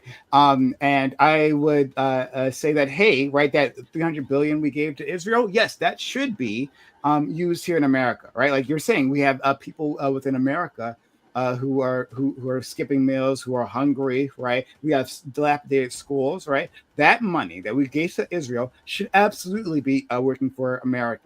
I was only trying to explain like the global order as it is, right? You were questioning why do we do the things we do, right? I'm not saying that, hey, should be the way that we do things. But I do acknowledge, specifically when we're talking about like maintaining the petrodollar, because like, you know how we have all that debt, right? That mass amount of debt, but we don't, like the country is still around, right? Like we have trillions of dollars worth of debt, but the country hasn't collapsed yet. Well, that's because of the petrodollar, right? Like that petrodollar allows us to do these things. The world trades oil with the dollar, right? And that is because we secure the nation's waters, right? For free trade. That's because we have those bases there. Now, I would say transition away from that, okay? And then maybe you and I can meet, right? Maybe you, Sarah, and I, right? Maybe you and I could form to build a bridge here, right? And so that our money should go to our individuals, our citizens, and to deal with our problems. But until we do that, right, we have to understand the world the way it is. So that's all I was trying to do. Yeah, but I can't stay for. I was saying I can't stay for like another hour, so I'm gonna. No, that you know, you leave whenever you want. The panel will continue without you. Did you want to make I- your exit? Yeah, I'll do that. Shout out to my good friend Gibbs. We disagree constantly, but Gibbs keeps coming back. Him and I we've been doing it for over a year, I think, right? But no matter how much we disagree with each other, we go back and forth. And he's a great sport. So shout out to him. Tyler isn't. He's a coward. He ran away. He's a fucking coward, and I won't stop saying it. But shout out to Sarah for being so kind as to invite me. This was a lot of fun, and I'd love to do it again in the future. You know, if we have days that don't conflict. And shout out to all the rest, whether you agree with me or disagree with me. It was a great conversation. Find me at twitch.tv/PrimeKai, PrimeCayes, Twitch or YouTube, Prime Kai. We have these kind of discussions. We'll have Gibbs on Monday, and we'll have another great discussion as well. So follow, subscribe, or whatever it is on all the socials. I'm also on Twitter. But thank you so much. Have a great day. Thank you. brother. Ron, thanks for coming. Have a Night. wonderful Later. night. Give me a Peace. Oh, shut up, Rocky. So as regards to the money, though, like we can't overestimate our leverage, like with our military with Israel. Israel doesn't need our military. Israel has an estimated 200 nuclear weapons that they have not disclosed and will not sign the nuclear proliferation treaty. So Like because in a real sense, they don't need jets, us. They don't need armor. They don't need vests. They don't need munitions. Nukes are fake. Nukes are fake. There you go. So isn't it good for us, or isn't it good for America I that trust they're that able to? And my point is that the able to money sell is their our leverage, weapons? right? That's why we give them money, because that's mostly our leverage with them. But it's not like all Oh these my industries, goodness. everyone involved. It's not like they're not getting paid. So like Americans are benefiting from that. How? Yes, we have the military industrial complex. All of the people that are building these items that are sent out are getting paid. It's not like they're working for free. So yeah, people are sending tax money into these industries. To begin with, number one. But like, yeah, we're building our economy by sending out munitions. But at some point, I feel like that should be a moral quandary. Like, we are going to these bullets, these weapons, these nukes, whatever, right? We're building them and we're shipping them abroad to be used against another human being. At what point do we like reckon with that, right? That we are literally the world's munitions. We send more guns to Mexico than anybody. Our guns proliferate the world, right? Our guns proliferate American children. Let's be real. They Right? proliferate American children. Do you care to justify The that? the guns are what makes the petrodollar exist. No. I Without want the an answer to this. I want an answer to There this. would be no Uh, petrodollar. Lady with the mask. Queen. Can you proliferate that statement that we proliferate children with our guns? What do you mean by that? I mean that we kill the guns that we buy, the guns that have been made in America, the bullets that we are made proliferate children because we kill children, right? Those We people kill children. we kill children. Our mission is to kill children. Is that what you're No, like, implying? Is that our mission? Those are AK inanimate objects. AK-40 No. AK-47. This is another direct question for the Is lady it in the our mask, mission please. that we buy guns to use them against children and they die and we do nothing? Could you imagine Well, if we never We supplied prosecute. all of these countries with all of these ammunition? Certainly, like there's a financial benefit to this, right? But wouldn't it be wonderful if we just owned all of them and everybody else had to figure Build it their out? own. I think it's well, they got important to the distinguish Chinese between. I think it's and important to Russian distinguish between personal. AK-47s. I think it's important to distinguish between personal and capital gains versus political goals, right? Those are two different They things. all intertwine. Okay. And so when you look Mass at production. a munitions company like Halliburton or a Lockheed Martin, like okay, you might be able to make that argument, but when you look at the United States government, it's a different story. That's not what they're shooting for. No, This is not. I'm This not is not sure the if point. This is Biden not the leaving point of what we're trying billions to of do. dollars worth And of so at some equipment point, the United States government can pull the reins back and say, no, this is not good. We should not do this anymore, and we will stop.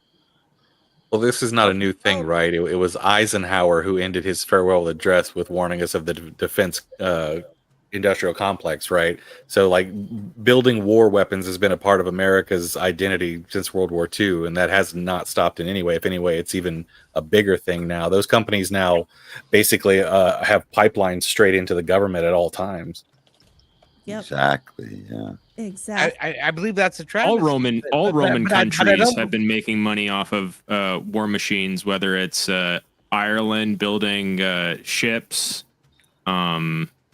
Well, do you want American weapons or do you want some Chinese, Russian AK-47s? I want Austrian. Supply, and then it's still the same moral quandary for those same countries too. Like that's really Yeah, what war is big business. and exactly, and war should be bad. We shouldn't be like, oh yeah, okay, like Sarah said, okay, like we're going to just like, watch you do a war and then we'll come in and then we'll supply you with whatever you need, right? Like that at that point, it's like I don't think we should supply anybody with shit. Like if you can't afford to have your own war, why the fuck are you having one? So why did Gaza start it? Ukraine and Israel should be on their own. The fucking question that I end up coming to is if it's about what you can afford to do, what resources you have to expend, why would you waste your resources on attacking peaceful people at a fucking rave? What other country has dual citizenship? And then we have all of them, and except for North Korea and Russia. Like almost everyone. Their heads with shovels. EOD, you have to understand that at the end of the day, this is not something that just happened at it starts at October 7th. We're going back a couple generations of this, right? Yeah. For this to happen. So Have you heard of the? This is blowback. This is just straight blowback. Like we got blowback. It's just blowback. Have you heard of? Because Israelis have definitely come into Palestinian homes and decapitated fathers with shovels. Yeah.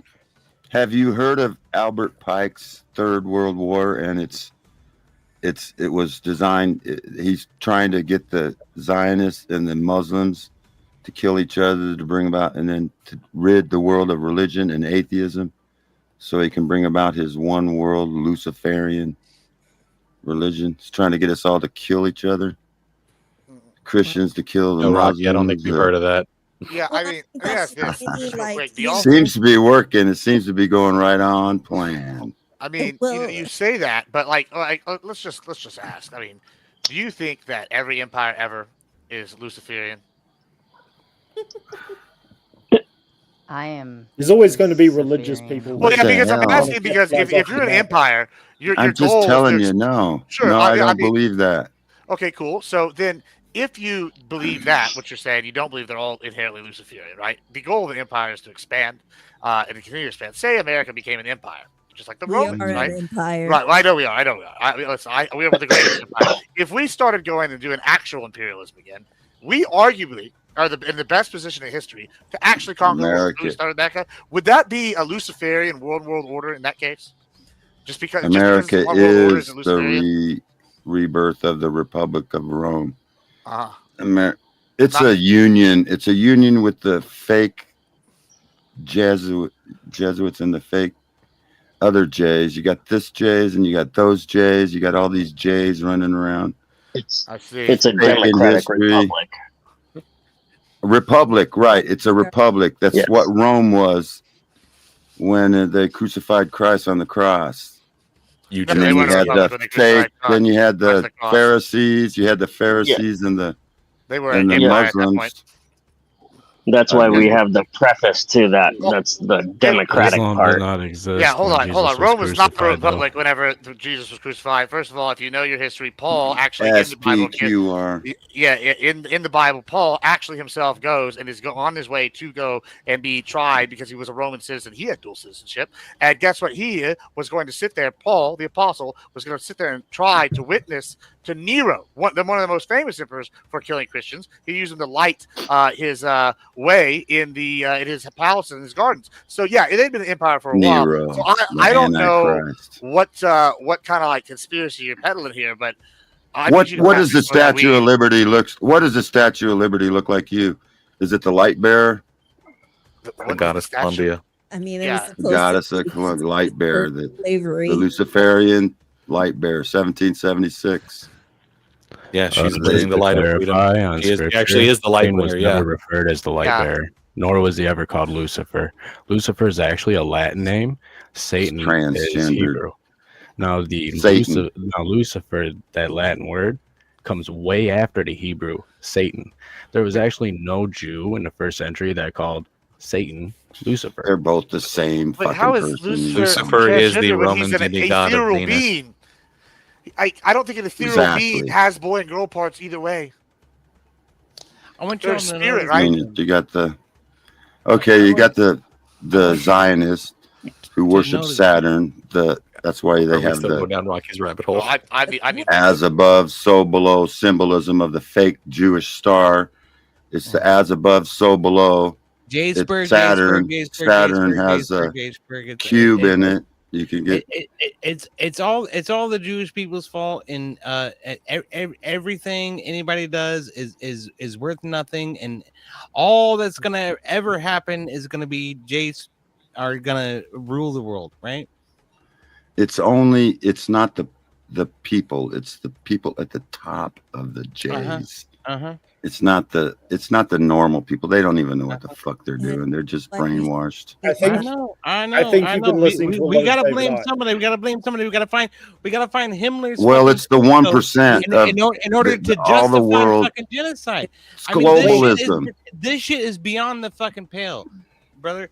Like Fucking globalism. The 1% you have taken it to rule some over the weird 99. extreme where you're describing the Statue of Liberty as a symbol of Satanism. Are you kidding me? Yes, it has a chain around its ankle that's been broken. Look at it. It sits in the middle of a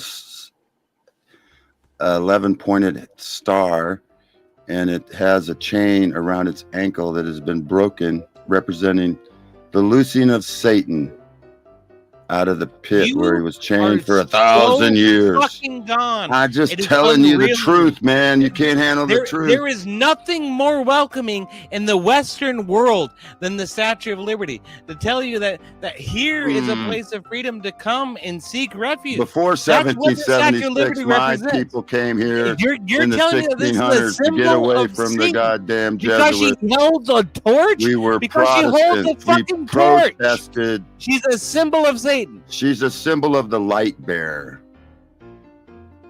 She's got a chain around its ankle. It's a transgendered It's a dude It's dressed up as a transgender woman. Chain. That chain identifies as both wooden, cotton, and steel. Is that what you're telling me? It's a Greek god of the oracles who were transgendered.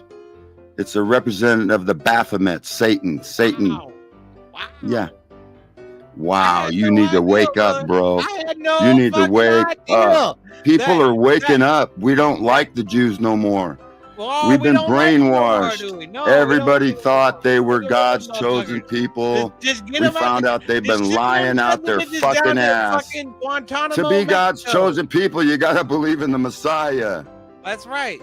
Yeah, they lied out their ass and said that we're God's chosen people. Yeah. They And lied the out Zionists their ass. fell for it. The dumb minute Christians now. fell Wait a minute. for it, said, oh, yeah, those must be God's chosen people. That's not even the real Israel. That wall is a Roman fortress wall. And what are they doing? They put a little small hat on and then they humping the wall, man. They go to the wall to hump it. You mean the My Wailing Wall. gosh. Oh, of Yeah, course. the Wailing Wall let's is shit the on them some more. It's an Let's old shit on the Jewish Roman people as much fortress as we wall. It's not possibly even can right now. Jerusalem. That'd be That's not great. even Jerusalem. Look, They're fake man. Jews living in fake Israel, pretending to have fake nukes, trying to scare everybody. They got the fake So they're Ponzi fake money nukes. You money admit that they're system, fake a nukes. pyramid. He admitted Fake that they're money, fake nukes. fake money. They're They fake nukes. fake nukes aren't real, man. Wake the There fuck ain't no up. such thing as nukes. Japan Nobody was ever saw a nuke. firebombed, just like Nobody ever heard Tokyo of and Germany. Bikini Atoll? They were Nobody B-52 ever heard of firebombed. Hiroshima or Nagasaki? There's so None of much that Yeah, shit they ever were happened. how does a firebombed. That's nuke how the even news work? did. Rocky, you got booted to the back twice. I want to ask, how does a nuke work? Because I thought that nuclear was like a slow reaction, and a nuclear bomb is like a fast explosion. It seems not real, to be honest. What are you talking What? about? Have you not seen the So explosions like on film? nuclear reaction is a Have you- slow stop. but strong Stop. Have you transfer not of seen the energy. explosions on film? The explosions on film, those can be recreated without having No. what is said. But I'm asking, how does it work? Oh my Because how so can you I drop a- live you near a drop a- nuclear power plant, and I know people that work there, and nuclear reaction is slow. Yes, It's in not- nuclear it's reactors, not an yes. explosion. It's a controlled Yeah, nuclear so- reaction in a reactor. Guess what? It Guess what? it does seem They like make fairy it slow tale. so that they can make uh, power out of it instead of blowing the fucking place Nuclear up. bombs use I don't chain think it blows reaction. up. Nuclear reaction, though, like Yeah.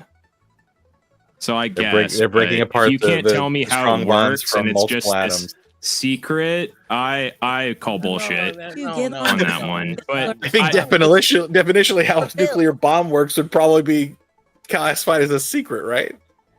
It's I guess, yeah, it's a secret. You're worried about It's a nuclear. secret. The generalities But, of it, right? Nuclear power isn't a secret. It's very slow and steady.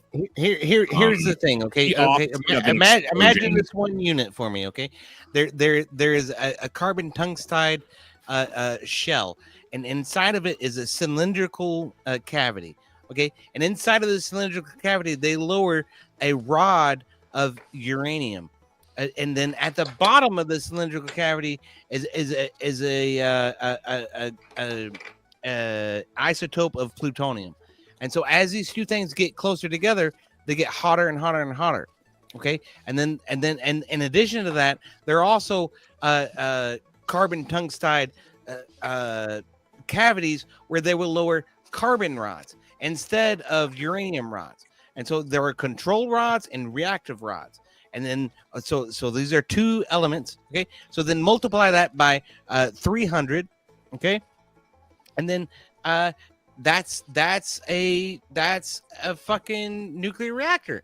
And then so you bring the two reactive elements closer together. It creates heat that boils water. Yeah, but they don't The water explode. It creates melts steam. down. The water creates steam. The steam turns a turbine. The turbine creates power, and the power goes out to the grid. So that's how it works. So we use the control rods to stop it from blowing up, and we use the reactor No, it doesn't rod blow in order to up. create the reaction, to Melt. create the heat, to there's boil the actually water. Just because they both have the word There's nuclear on them fission, doesn't mean and they're going to then have the there's, exact same reaction, right? fusion. Yeah, that's They're Well, exactly you two would right. think that they would have the same in a reaction. nuclear bomb, No, not the in a exact same nuclear reaction. bomb, No. okay. If one is there's- the opposite of the other, then you would not think that it would go opposite. nuclear Actually, bomb, you just smack the plutonium into the uranium and making as big an explosion as you possibly can. I don't think it explodes. Yes, it has to have an implosion before the explosion.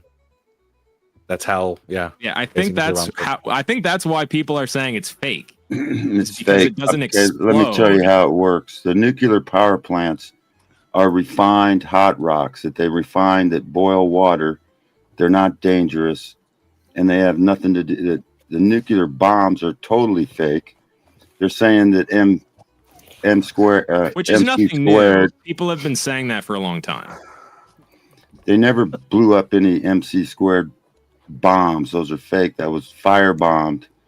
And you remember about 10 years ago when 3 nuclear plants off the coast of Japan supposedly was going to poison the whole Pacific Ocean, but they didn't do nothing because there's nuclear We're energy still is a measuring free, radiation in the Pacific nuclear Ocean is from free source of energy. They don't want you to have any, so they make you afraid of shit, and so you can't have any. And then when they See, they, I believe that. All agree. Wait, Rocky, do you know a guy named Czar Warrior by chance? And then maybe use them for like electricity, like that. We that's should all be able to have nuclear what power. We should be just And weapons, yes, we should all be able to have refined hot rocks that yes, boil hot water. That they just boil water. They're not dangerous. Where It's can I been find these proven. The rocks? guy worked for a nuclear power plant. He But had it some doesn't- uranium. Wait, hold on, he hold ate on. it. Wait, how did He what likely was, somebody help me out here? I don't remember my science too well, and I've had a concussion recently. What was the girl's name, the scientist, the doctor who discovered uranium? What was her name? Or the glow in the dark? She ended It was up dying radium. because radium. She ended up dying Yeah. from radiation poisoning. It seems like that would be a thing, right? Like if it's just a hot rock, I guess he's gone now, so he can't answer. Damn it. Well, I mean, technically, he's right. And It's, we don't it's a hot need rock. nuclear bombs in order to like technically, blow most shit basic up. sense. We really don't. We Yeah. have the capability to blow shit up without people thinking that a press of a button is going to actually destroy the entire world. Well, Like there is enough firepower to blow here- up cities. We can do it. That's really what you need to be concerned about is a nuclear What- fallout from having a bomb, right? That will proliferate. We already saw this in Japan, right? We dropped 2 nukes, Yeah. and then we saw a bunch of people die from the nuclear radiation poisoning Yeah. that we gave that country. Bikini Atoll was worse. Okay, this Yeah. is what I want. This is what I want to express to you. Is that we blew up the largest American-made nuclear bomb at Bikini Atoll, and that nuclear fallout ended up falling on Polynesian islands and causing huge fucking problems for them. Cancer and hereditary problems that are just not solvable. It creates genetic issues with these folks when they're exposed. Yeah, but so to does napalm. What we would consider to be So how can we lethal amounts of radiation. decipher if it's a nuclear bomb or if it's just some chemical? How can we decipher? That's easy. We can decipher that by the No, it's the not easy. magnitude There's of people the claiming that it's fake. explosion. Helps Well, what's- a lot. Well, that we shouldn't. It's not fake. There's different explosions with It's all- napalm. it's all as with bad, so what's nuclear- the point? With a nuclear bomb, what we saw in Hiroshima and Nagasaki were definitely not napalm. Yeah. Well, And we if would you're know worried because about we had already nuclear- napalmed half the I don't country. even want to argue about it. I just know that some people are claiming that it's fake, and I don't buy it. No, they're Well, hot just rocks, to- bro. Just to clarify, They're angelically claiming gifted that hot rocks. everything They're is excluded Angelically gifted hot rocks. from, nuclear they're bad. excluded from the followers that are not of Baphomet, bro. Don't you know? Oh, he's my gone. He can't answer. Damn it. Every time I get a good one-liner in here, you fucking pull him. Sarah. Okay. Damn it. Or you The Chip, chat pay him out. I have- pulls them. The chat pulls I have something them. important to say. You do. Chat, y'all. How hate- Yeah, important something very important, and we've been waiting for a long time for me to say it. Always Go ahead, important. Effigy. Hey, Cyberpunk, what do you think? Oh, don't know. Panel, so panel terribly squatter. important. That was incredibly important. I'm so intrigued. Panel Yeah. squatter. Oh my goodness sakes. Okay, look, man, like bombs and reactors. No, are no, he's gonna completely different talk. fucking EOD, shut up. mechanisms. He's gonna talk. Am I muted? I gave him a chance. He didn't get there. Okay, so bombs and reactors are two totally different fucking things. Okay, like a bomb just smashes everything together and makes the biggest explosion it possibly can. A reactor is trying to control that fucking reaction in order to create energy out of it. And the way that it creates energy is by boiling water and turning a turbine. That's it. I don't. There we go. We got the real nuclear physicist in the chat. Here we It's go. not that fucking complicated. Brandon says, Yeah. I am a nuclear physicist. When you split an atom, it releases a large amount of energy and releases new neutrons. And he Bullshit. follows up to say, these newly released neutrons strike other nuclei, causing them to split and release more neutrons, leading to a chain reaction, or also known as the explosion. Ocean. Oh, Brandon, please, can you Find a way clarify? to Can that control also that. happen You within can the use it to nuclear boil reactor? water instead. That's it. Understand this or read like literature over this. It's so fucking easy. Let's use some brain cells for real to like decipher this. It's crazy that we're at the point of human knowledge where you've got everything at your fingertips, but everybody just chooses to believe nothing. Nothing is real. I choose to believe that the angelic hot rocks, they're actually the balls of the angel that we get. When But you know, we, cut birds them aren't off. real. Just Great kidding. cherubs. That's what they are. That's what the radioactive powers come from. I have to pee. I'll be right back. Feels like a sauna in here. Do you need somebody to hold your hand for you, or you got it? No. What? Gibbs. Gibbs will help you. Oh, Nice, oh, Sarah. Yeah, thanks, Gibbs. Yeah, we got your back. Yeah. Okay, so to bring it back on topic, Okay, go ahead. Yeah. yeah, just to bring it back on topic, one of the things that I think they touched on earlier, but I think needs to be kind of hit home a little more is like the inevitability. And I think one of the reasons that people are so quick to jump to genocide is because the inevitability of the circumstance, right? When people start talking about solutions and they talk about the one state, two state solution, it's completely unacceptable to Israel, either one. They're not going to accept a two-state solution because they don't want Palestine to even exist as a country, because that to them means that they can attack them. And they don't want a one-state solution because it means they have to stop being an ethno-state. And they're not going to do that either. Right. So and with no solutions, what do you do? Right. But and that's also true like for the. when That's also true for the America, Arabs. tried to, or tried, right? When America ended slavery, right? Everyone's like, oh no, what are these slaves going to do? They're going to kill us because we enslaved them. But no, like everything is fine. Like it's so easy to have a one state solution and not become an ethno state anymore.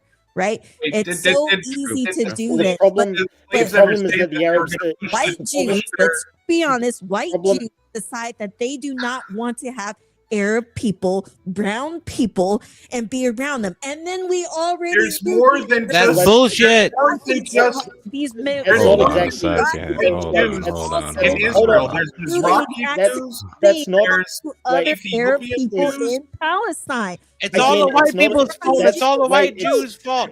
All the white Wait. Jews got all them white Jews killed is what happened, and Wait, and, it's and, not- and it's the white culture in Israel that's the problem. That's ultimately what Wait, you're it's not- coming. it's not- There's all sorts of different Jews that live in Israel. There's Mizrahi Jews. There Which are brown Sephardic people. Jews. There are Ethiopian Jews. You know what they all have in common? They're Including the European Jews. You know what they all have in common?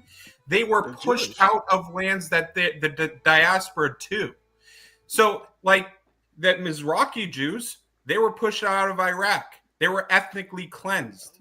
The Ethiopian Jews were ethnically cleansed. Your whole point that, you know, first off, there weren't that many slaves saying, you know what, we're just going to start killing all these white people that were enslaving. No. But also lady, let me talk. Lady, But you lady, are the other, seeing about a large populace. At the end of the day, it becomes true. It literally becomes true. Because you know where I'm going with this. Listen, I'm saying it's not brown people, it's not black people who are like, oh, we're gonna go kill the slave master now, right? Lady, one of the the brown you people, are the seeing black people, they have it Palestinians in their head that they're overwhelmingly going to kill wanting people. to kill That's really simply what it is. Well, And I can tell you why they want to kill Jews. Hold on, this is why why do they want to kill why Jews? this is why the peace Jews are deal just that's been evil, offered. right? They're just evil. Wait All right. a second.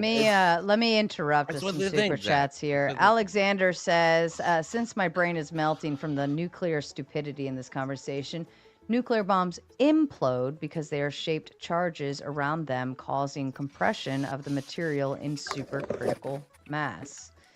He also follows up to say, power plants use fuel pellets in rods surrounded by moderators and control rods that absorb the neutrons. It is a slow and steady reaction that is regulated through temperature control via the rods. Any thoughts?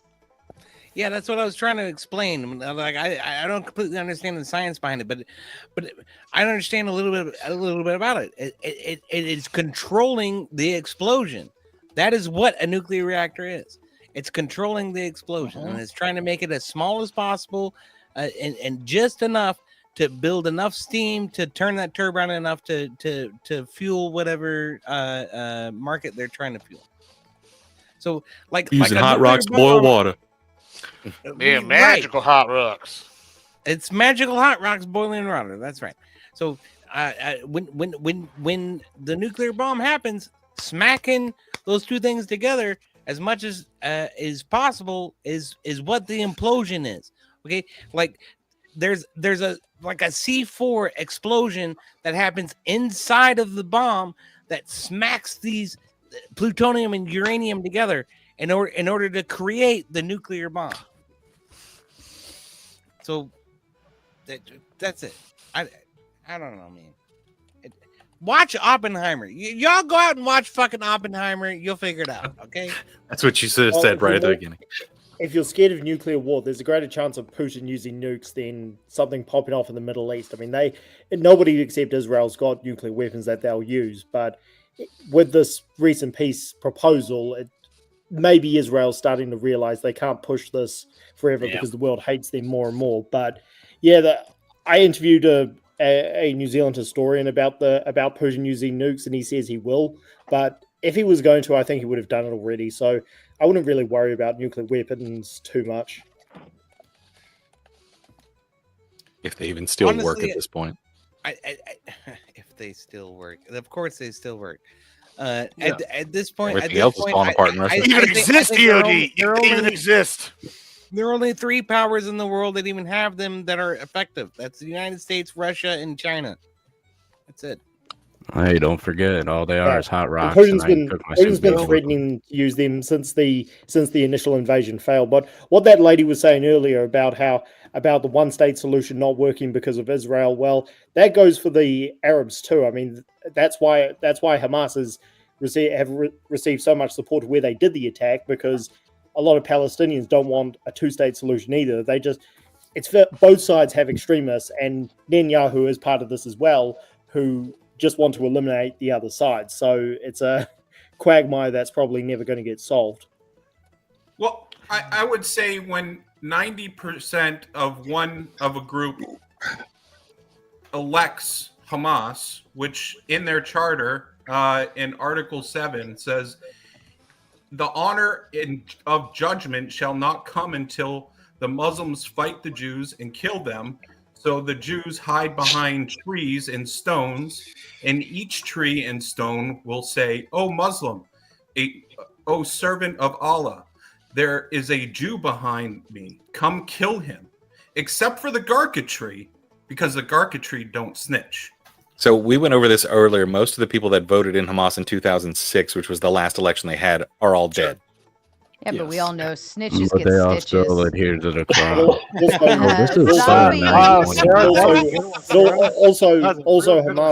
Hamas killed its political rival. So I don't know about the likelihood of them having another election, but they've pretty much essentially got what they wanted, but apparently there's only one leader left that Israel hasn't been able to get rid of. So maybe they will agree to this peace deal, but yeah, they've just ruined the whole thing since they've gone to power. It wasn't just Hamas though; it was Islamic Jihad. There's a whole host of various different groups that were part of October 7th. Not to mention that, but the Palestinian Authority still pays people to kill Jews in Israel. I mean, Hezbollah, Iran, all of it. Thing is, it's their ideology. They don't want Jews on that land. Period. Yeah, and Bibi admitted to allowing funding to go to Hamas so that he could keep Hamas in power, because he knew having crazy Hamas in power meant that his hardliners would get more support. No, that's actually a misnomer. What actually happened is that that's actually true. To undermine, you're partly correct in the sense that to undermine the PLO at the time, he decided that he was going to fund charities that were saying that they were going to be more secular in nature and not as militant as the PLO. Well, they obviously lied to him or lied to Israel, and Hamas was created. It wasn't going. No, Netanyahu. This is why to what it actually ended up. This is why it's a bad mistake. Sure, you could say they spent the wrong money, but they didn't do it to give Hamas power. That was the end result, but that wasn't. You're conflating two different things. That's like Netanyahu. And he's totally not keeping the war going, so he's not going on trial. Netanyahu actually admitted this by propping up Hamas. It divided the Palestinian movement, which this is why Netanyahu is such a big problem, and it's where the pro-Israel channels like Officer Tatum lose me because they completely ignore this. But it doesn't excuse the Palestinian side for voting them in, and the fact that Iran is the ones who gave them the weaponry and the money to do what they did on October 7th and continue this war ever since. So it goes both ways. Like Netanyahu, things would have been a lot better if Netanyahu didn't support the guy who ended up killing Isaac Rabin, but that happened, and there's been no attempts at peace since. And Netanyahu's not the most extremist guy in Israel. He's just been the most damaging because he's had the most power. And whether or not he knew personally that October 7th was going to happen, he definitely benefited from it. I agree with that. There are some really extreme people. Let me get through a couple of super chats, gentlemen. Zombie sends a big 10 and says we should stop supplying them all. I concur with that. Like, if you're gonna go start a war, like you need to be able to supply it yourself, or else what the fuck are you doing? And Alexander, up to no good, brought Top in for a second just to say send Top home. Two people with nuclear level stupidity aren't allowed in the same panel. It could cause my brain to implode and melt into hot rocks. Shout out to Alexander. That was hilarious. That's how hot rocks are made. Hot rocks. Micah says, how many nukes does it take to heat up a discussion panel? Hydrogen bombs are crazy. They explode the air. Well, that was a hydrogen bombs don't exist.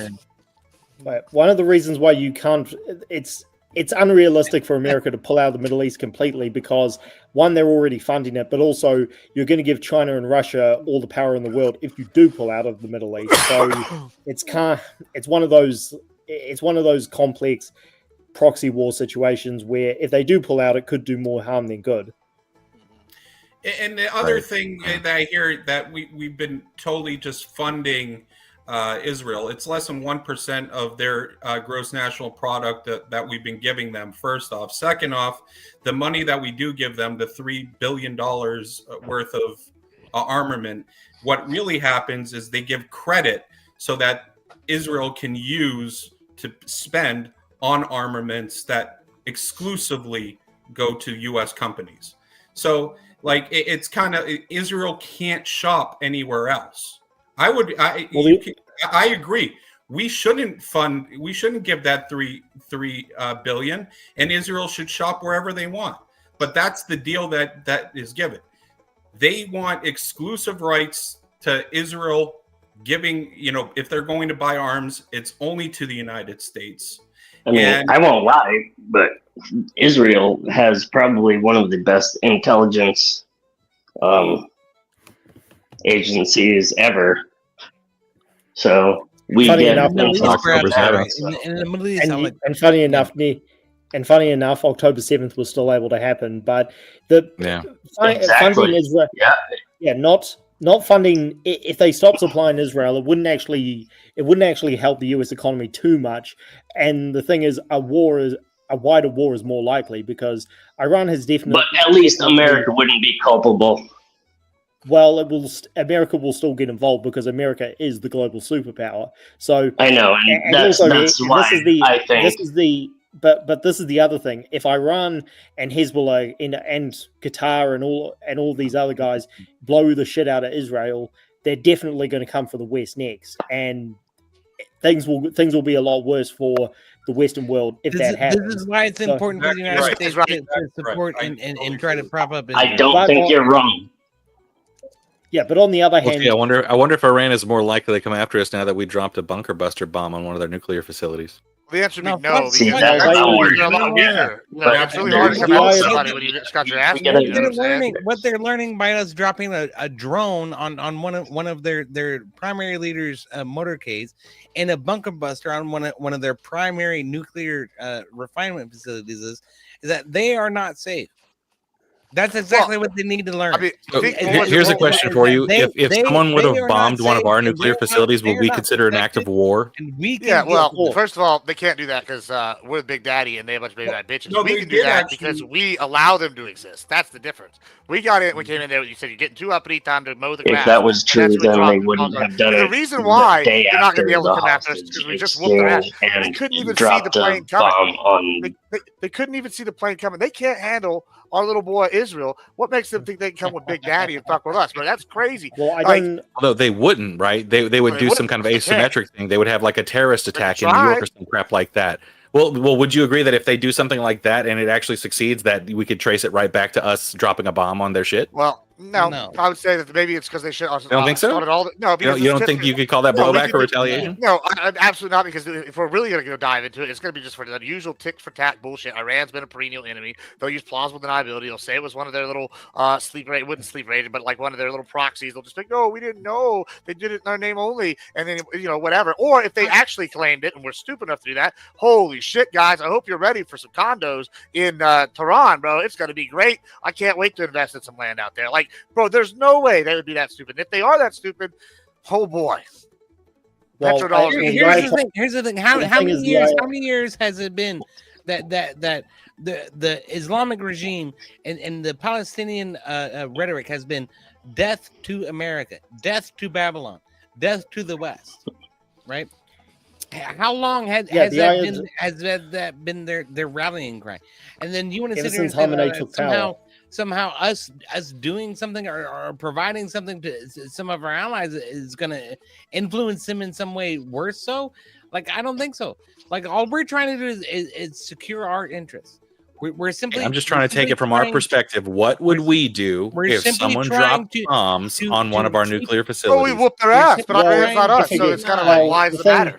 On what the fuck is going on? Yeah, America. That's the same question. What would we do if somebody launched 2,700 missiles at the United States? Oh, yeah, can you imagine if Mexico started doing that? No, like, can you imagine if it happened during the Cuban Missile Crisis? If Cuba launched 2,700 missiles at the peninsula of Florida, Cuba wouldn't exist throughout the Gulf of America. Can you imagine what the United States would have done in return? We would have been Cuba up in the map with a blue marker, dude. So we can't sit here and play the high ground and say Israel's not justified in doing what they're doing because they had 2,700 missiles launched at them over a 2-year period, and that was a decade ago by Hamas. Yeah, and okay, also Hamas has been attacking Israel since 1994. I don't disagree that Israel has a right to retaliate from a whole bunch of shit. I don't disagree with that at all. I disagree with Israel having carte blanche to have mass civilian casualties. Yeah, well, let's look at and that'd be like, who cares? Okay, also in April, fight those who do not believe in Allah. I do not hold myself to the standard of my enemy. Consider unlawful what Allah, His Messenger, has made unlawful, and who do not adopt the religion of truth from those who were given the scripture, which here's is what I give a shit Christians about. Funny how relativistic people get fight in until certain they give circumstances. jizya willingly while they are humble. I don't give a It shit is in their about holy book to literally fight against Christians and Jews. Do you think Yeah, anything will exactly stop right. that? Any kind of Exactly peace right. accord will stop them from committing genocide, because Okay, that's what wait, wait, Islam wait, wait. supports. Islam is a While, theocracy. while you They while There's no you literally peace want with to it. while you push the consider that Jews question, okay, into just for a the sea. second. That's what Just they for a mean second. by. Zach, That's please. literally what they mean by from the river to the sea is to push the Jews into the sea. What does that mean? That's It exactly means what a that means. genocide. Now, Okay, to okay, go wait. to your point on casualties, real quick, Please. EO, real quick. So we have here during the Korean War, 2 million civilians were 54 civilians every month were killed. And let's say the Battle of Mosul, around 9 to 11,000 civilians were killed, with combatants of around 5,000. Estimated the entire Iraq War, around 200,000 civilians were killed. Estimated 46 civilians were killed from 2001 to 2021. The Syrian civil war. The UN numbers on that were 1 million, by the way. In Yemen, 377,000 were killed. Civilian deaths in Gaza, 32,660 so far. Terrorist deaths, 25,770. Now, my question to you is: were in any of those during this Syrian civil war? Were you saying anything about that? How about the Yemen war that's still going? Have you said anything about that, or is it just Israel? We've mentioned all of those tonight. How about the 7,000 Christians who's been killed in Nigeria just in this year alone? Just in this, exactly. That's a genocide. Is it escaping everyone that some of us are just against innocent people dying? Like if people want to combat over their shit in their parts of armies, I don't want innocent people on either side dying. I don't want those people at that concert to have fucking religious fanatics run in and kill them. I don't want people who are living in Gaza who generally are just trying to fucking survive have bombs dropped on them. Fair. You know? They weren't fucking religious fanatics. Okay, they were military operatives who were trained and had military invasion equipment in order to do so. Okay, so before anybody fucking responds to any of this, okay, I want to say one thing: is that I love you so much, Sarah, Rage and Tomato. Thank you for having me on. Okay, and I do D&D on Wednesdays and Saturdays. Come check us out. So cheers. Later, EOD. Bye, See ya, EOD. Thanks for EOD. joining. Bye. See you later, alligator. Einstein made a fake equation, MC squared. Oh, here we go. This one was one. Oh, for fuck's sake, Rocky. No, let him cook. Let him cook. That's what we're here for. Hey, Rocky, I just honestly, this is not like a get you anything. Do you know a guy named Czar Warrior by chance? Not that I know of. Okay, fair enough. Never mind. As a Muslim, and probably the only Muslim here, we don't believe in like anything about fighting anybody, right? Like we don't believe that like but the empirical data proves otherwise. Hold on. Let me just cook. No, answer that question. Let me cook here for a minute, please. Thank you. Okay, I'm gonna reclaim my motherfucking time. Okay. Even kafar though. So, like, we acknowledge Jesus as our sorry, I'm like not thinking the world. It is 1 o'clock in the morning. You view him as a prophet and you say he's not the son of God and he has no divinity. I know the Islamic. If you stop talking and listen to her position, you can actually refute it. No one's letting me motherfucking talk. Okay. We recognize Jesus. We recognize Christianity. We recognize Judaism. We understand that these people are the exact same people who are like our people, basically, right? So we go all the way back to Judaism, and we go all the way down to Islam and our prophet. Okay, so we believe that all of these other people are prophets too. Okay, so it's not like about like, oh my God, we are gonna fight the Christians. Oh my God, we're gonna fight the Jewish people. No, these are all our chosen people as well. So let's not get it twisted about like Christians and Islam like not being compatible. Those we're all motherfucking brothers and sisters at the end of the day. Even Just Quran, even Kufar. I've got a question though. No, Do I you want her believe to that answer. Every Jesus religion Christ has is its the Son of crazies God? and its moderates. Even Like Kufar, What? even Kufar. Who's We're the same. Kafar? Kufar, and the Dawa are the same. They're viewed the same. Who? The In Kufar. Talmud. We're We don't non-Muslims are Kufar. We're the same. Kafar? Yeah, Kufar. I've never heard of this term. What's that crown That's behind you? all over. And any Dawa person would acknowledge Kafar. Listen, okay. How come you have a Templar crown behind you?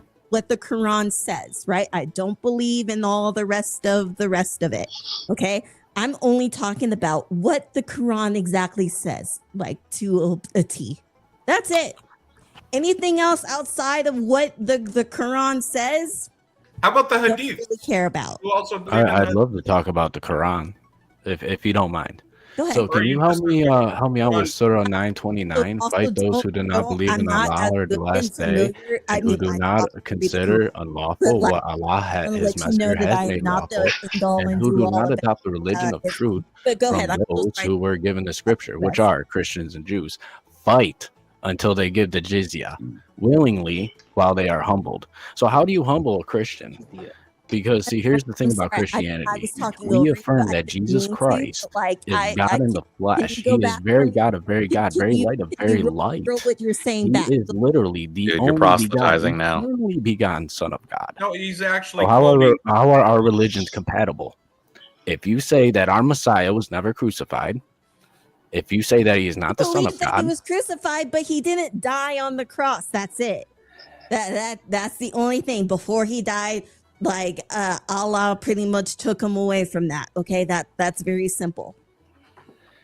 Nah. yeah, but you see, Spent here's 3 days in the here's the tomb. thing: when Christians are martyred at the hands of He was Islam, like the raised 7,000 3 who've been days from the tomb. killed in That's Nigeria about it. this year alone, they're given an option.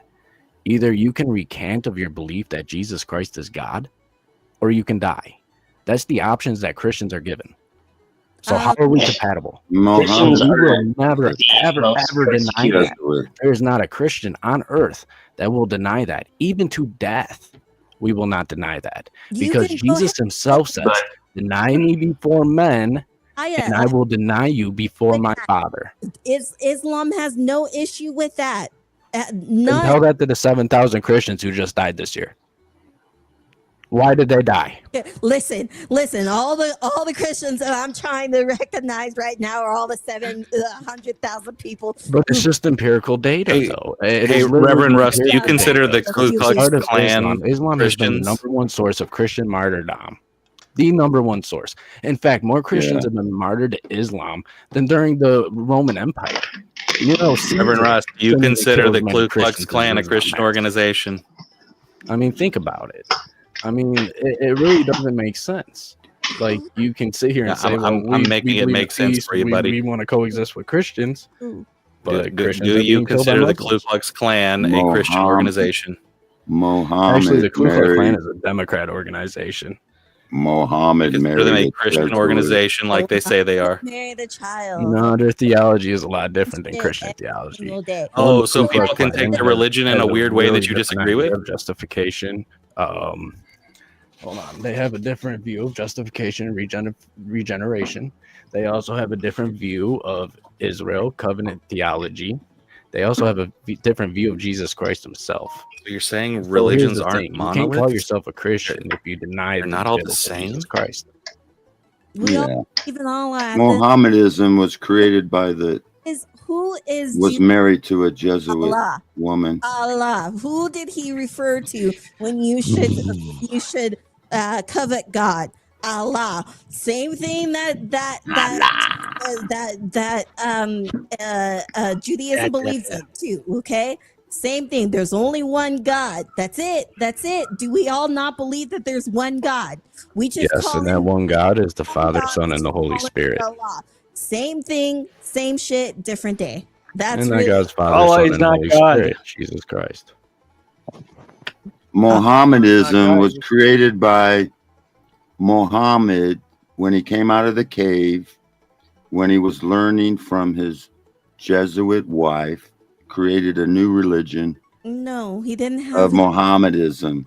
It's fake. It's Yeah, y'all bullshit. can believe it's fake. Like y'all can just believe that Christianity is fake, and then Muhammad is and not. It was believe created by the But Jesuits. you are 100%. Why do you have? Respect that? I respect that. Okay. Rocky, Like you don't have to believe in it. Okay, cool. I have no problem with that. Okay. Now, so Do I like have to pay don't say jizya? anything's fake. Do I have to Okay. pay Like jizya just to have believe what I your believe? own respect of religion and what people want to believe. It's just like anyone here has the same respect about anybody's personal opinion and what they want to debate about. We Queen, all question. respect each Do I other. have to There should pay be no jizya? other thing about respect. Respect is motherfucking respect. Do I have to pay jizya if I live in a primarily Islamic country? You can believe in Christianity. Do you Yeah, understand? no, that wasn't my question. You That can. wasn't you my can- question. but I you- asked if I have to pay because you jizya. can go into other countries, right? You can go into. Do I have to pay jizya, Queen? find Answer Christian it's a simple Hello, question. Yes or no? look at Yes or no? Do I have to pay jizya? Let me Prime example. intervene for example. just a moment, Do I have to pay please. jizya? Let me Palestine. We have intervene we have for Christian shut the fuck up. Sorry, didn't mean to hear you. Sorry. Chat, I did put a hard dono go on for big. God damn it. You want to We got you for 3 minutes. 3 minutes of playtime. I was trying to make the great escape. I was like, oh always darn, rises nobody to the hit the top. dono. Fucking Nate. Not gonna happen, shut Sarah. up. This is exactly why I went and got a bowl of cereal and I ate, because I was like, if somebody does it, we're doing it. Fuck it. All right. Shout out to Almighty Nate for you're welcome, fuckers. Yes, to the chat. I better not see anything else but tomatoes in chat because you just won more time. And we were about to shut down. It's 4 a.m. for me. Okay, it's 4 a.m. for me. And Almighty Nate said, Sarah, you're staying the fuck up. All right. So the least It's you 4 can a.m. do. for me, Everyone, too. shut up. The I'm least you can sorry. do, chat. The least you could do is just fill the entire chat with nothing but tomatoes. Shout out to you, Almighty Nate. All right, Miss Queen, back to you, please. Yeah, no, can she answer my question? Yes or I don't no? even If know. I live in an Islamic nation and I am non-Islamic, do I have to pay jizya? Yes or no? Everyone pays taxes. No. There's a special tax. But no, There's you a do not special have tax to, called because jizya, that is correct? not religion, and we What respect. you do with your jizya in your own bedroom is your business, buddy. Wait, hold on. She won't answer it. Hold She on. knows. No, hold on, Zach. Listen, No, you do this is not a bit of have an to do it. this is a bit of an unfair question, though, Zach, and I'm gonna tell you why. Right? Listen.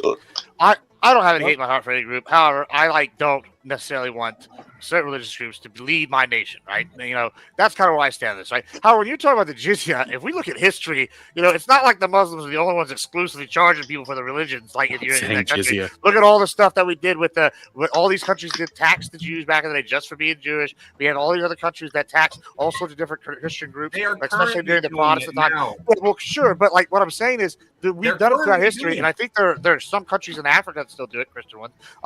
So I'm just saying, I don't know that you could like exclusively lay that on the Muslims No, what as she's much saying, as like. what she's saying is this: it's okay. It's This is okay exactly what to. I've been It's okay saying, Zach. to. Look at We don't say Palestine. anything Do about your Christians religion. have to pay it? Only if No. you pay jizya, No. you can adhere to your religion. Only if you pay jizya. Look again. That's it. Look at the Christians in Palestine. What are they doing? No, they don't have to. In Palestine, and you mean in Gaza? Yes, they pay jizya.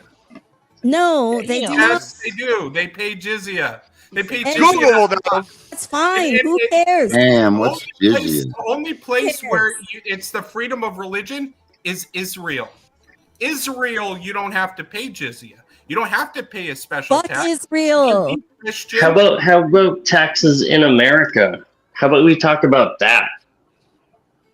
That's not the let's point. talk about that. We need less taxes in America. Amen. She's trying to say that in Islam, you're free to adhere to any religion you want. She's correct. Our taxes go to that too. Jizya. Only if you pay jizya can you do Let that guy cook. I want to hear more about the taxes. Can you smoke weed in Islam countries? That's not halal. Yeah, it's not halal, but I still do it anyway. But again, at the end of the day, it clearly states in the Quran, you are responsible for your own actions and nobody else's. So the only person that I'm going to refer to and I'm going to be judged by is Allah at the end of the day. When I die, that's who I'm going to be. Absolutely. I agree. I am a Christian, and Let me ask you something. Would Allah? people believe, because we all tend to judge each other, right? Like we're constantly judging shit left and right. Would that in some weird case give us some kind of God complex or superiority complex to believe that we actually have the capacity to judge one another? Yeah, I'm a narcissist. I can probably have God complex. Yeah. Can you repeat it? I think you're right. I think you're absolutely right, though. I think that like I do these things like so. I just debated like Destiny, right? And I got a lot of people like, oh, call him out. He's a pedo. Remember Right, that. yeah. He's a pedophile. He is a pedophile. So what the Who is? fuck is But wrong with you? objectively, we can. Use the fucking word PDF. Don't Shut up, Rocky. PDF. Oh, sorry. Especially when you're fucking calling someone who could very easily catch wind of this stream and come back right here and say that there's slander and all sorts of shit on my fucking show. What the fuck is wrong with you? I'm so God sorry, damn Sarah. it, stupid shit. It's like literally not that hard. Not that hard. When you go out pointing out accusations of people and saying shit, guess what? I'm the one responsible for keeping it here on this show. So thank you, Queen, for dumping another stream for us. All right, back to whoever the fuck was talking. Yeah, so where I was going with that, I apologize, Fabby. So I got a lot of people saying, hey, like, you know, do this tactic, call him out, try to get him off his game, and it's like, okay, listen, you know, who am I to judge? Like, I can sit here and blame all these people for all these terrible things, right? Like, you know, we all have demons in our closet. You know, the Bible says, you know, pick the fucking plank out of your eye before you try to pull the speck from, you know, another man's eye, right? Like, who are we to judge? And I think this is kind of why I have this like kind of amoral look on a lot of things, where it's like, what is that best option for us? What's this kind of thing? And I feel like that's the problem is we're sitting here, we're getting in there, and it's like we are judging. If we looked at things more Basically, it doesn't say that though. It says judge yourself first, and then you can judge others. Judge yourself first. That's my point. And then you can judge others. If I'm a piece of shit, how am I we can gonna all see. We can all see that these fake Jays objectively are doing evil. You don't have to be a fucking genius to figure it out. I do evil every day. You're right. Every day I just do evil. I just wake up and do evil things. Absolutely. Who said that? Me. I said that. I'm a J. I just do evil shit every day. That's all I do. Oh. I'm not talking about the small guy. I'm talking about the head, the top of the top guy. I'm just gonna say right now to everyone listening, just come over to the atheist camp, and you don't have to worry about any of this shit. Can we No, talk about like? I still have to worry about it. There were That's plenty what they of want. Jays that were killed that That's were evil. boring. Can we talk about like how In fact, the majority immigration in is Israel are atheists. They're secular. detrimental to That's not true. America? Yeah, it is true. It's about It is true. 53% are secular Jews in Israel. Alexander asks, can non-Muslims vote or run for high office in Sharia law countries? Listen, I don't believe in Sharia law, so I don't really do all of that. Listen, so you can Google and you can use your own mind to choose to figure that out. I'm just stating out what I personally believe. That's it. Just to answer that question, no, you cannot. And you cannot if you're a female also. You do understand that. Do you know It's how so many? different from fundamentalist Christians. It's so different from ortho Christians. It's so different from the things they want to instill in society. Right? The fucking American Taliban over here trying to judge other religions. Well, I actually agree with you a little bit there, right? Like, I think that this is kind of why I'm saying, like, we shouldn't be throwing, like, stones and glass houses kind of thing. Like, yeah, I think that America has, like, some inherently Christian, like, tenets behind it. I am concerned, and I think that you bring up a valid point when people kind of do this thing where it's like, oh, only the Muslims do this. When I'm like, hey, wait a minute, we do this all too, like, and we do this against other denominations of Christians. Like, Baptists and Methodists have issues. We have, problems with the Lutherans. We have problems just within the Baptist church between people that believe in once saved, always saved versus like Calvinism, right? And like all these other different things and like all sorts of shit. And so when you're sitting here looking at this diagnosis like this, I'm afraid as a Christian, even if I'm not a super practicing one, like it's dangerous to start doing like, oh, they're different. Like, let's get them kind of thing. I think that's something we should be. Yeah, but the problem with that argument though is Christians don't do that. You see, Christians coexist with people. You put Jews and Christians together, they do fine. You put Christians and Buddhists together, they do fine. You put Christians and atheists together, they do fine.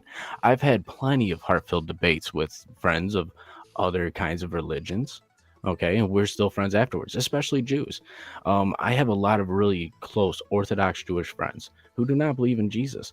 We have really long, like I'm talking days and days of debates and chats and personal emails, and we get along fine. We're still invited Sorry, to the but not all Christians. We Christians still invited to get the along with mitzvah. everyone. You know what I mean? So What are you talking about?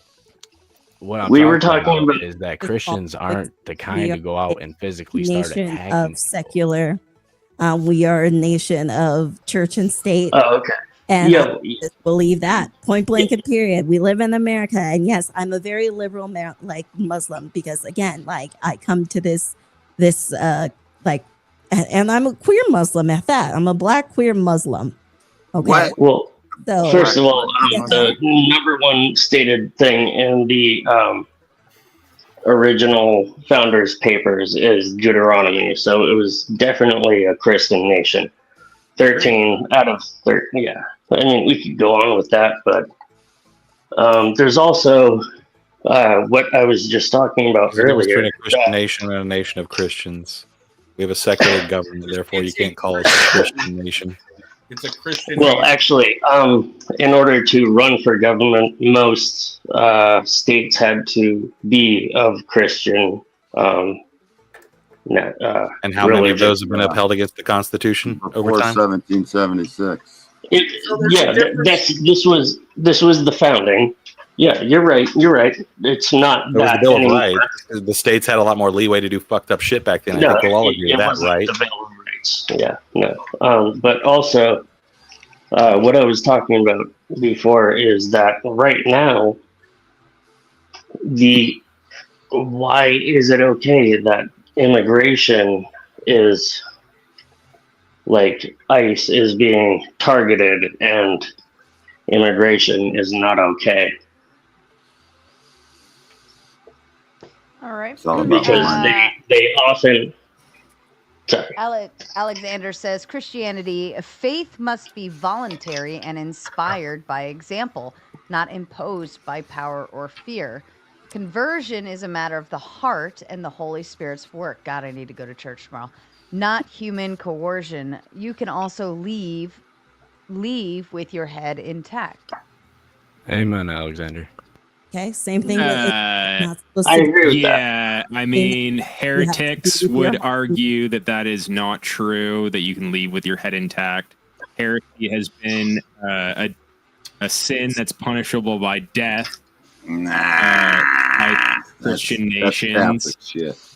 That's Catholic shit. Christianity had to be tempered like any other religion. How many witches do they burn now? How many inquisitions do they have now? Like, and there's still political religious violence, but the Enlightenment liberalized the shit out of it. Come on. There's different sects of Christianity. Exactly. Yeah. And also, yeah, all I just wanted to say is that immigration brings in about 15 to 20 billion dollars a year, and it takes away about 200 to 300 billion dollars a year. I want to hear about What your is tax the tips, by the way. You sounded real interesting Tax. to me. Zombie, when you came in, you were talking about paying too much taxes. Sounds secular. Different sects of Christianity. Sounds What? secular. Someone said there's No, different section? Birds. Do you know what a section is? Yeah, You mean denominations like Harry, Yeah, it's Rocky, not, secular. section is not secular. Sections. Oh, you just mean denominations then? Yes, different denominations have different rules in Christianity. Correct. Now, I have a question for you guys because I don't really know the answer, but within Christianity, are like in different, like Protestants, are there different sects within Protestantism, Different. and same thing with Catholics and Orthodox, or like do they splinter off even within that? I'm actually not sure. I'm new to Christianity. You know, like, answers if you like it. There's many denominations that call themselves So Christians there was the and aren't Great Schism Christians. between the You got Eastern and the- Western Catholic Church, and that's how you get the Western Roman Catholic Church and the Eastern Orthodox Church. Later on, close to the 1500s, you had this dude named Martin Luther who came out and said, hold on, guys, we're doing a bunch of idolatrous things that are going against what the scriptures say. So he came up with his 95 Thesis, nailed down to a church door. That was the start of the Protestant Reformation. Out of the Protestant Reformation, you had guys rise like the people who I talked to like said John to Knox, stay away from who Martin established Luther. the Church of Scotland, which became modern day Presbyterianism. Now, out of the Protestant Protesters. Reformation, you had your main This guy's cooking. denominations come up.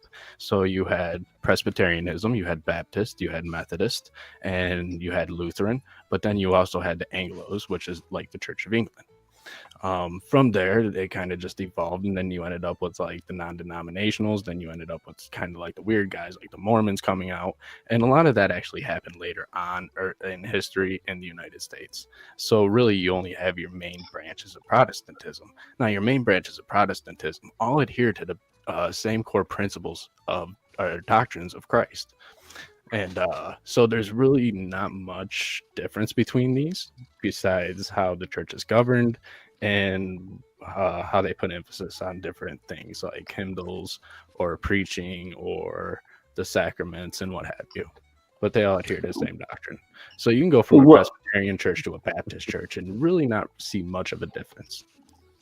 Okay. There are a few more different other groups of Christianity too, like the Gnostics, and there's some out in East, like Japan. Aren't Christian. The Gnostics got shut down a long time ago. So around the 1st and 2nd century, it's when still the Christians were actually Christianity, writing their so, scriptures, No, so it's you've got to not think Christians were Christianity. never like millions of people out of nowhere in the 1st century.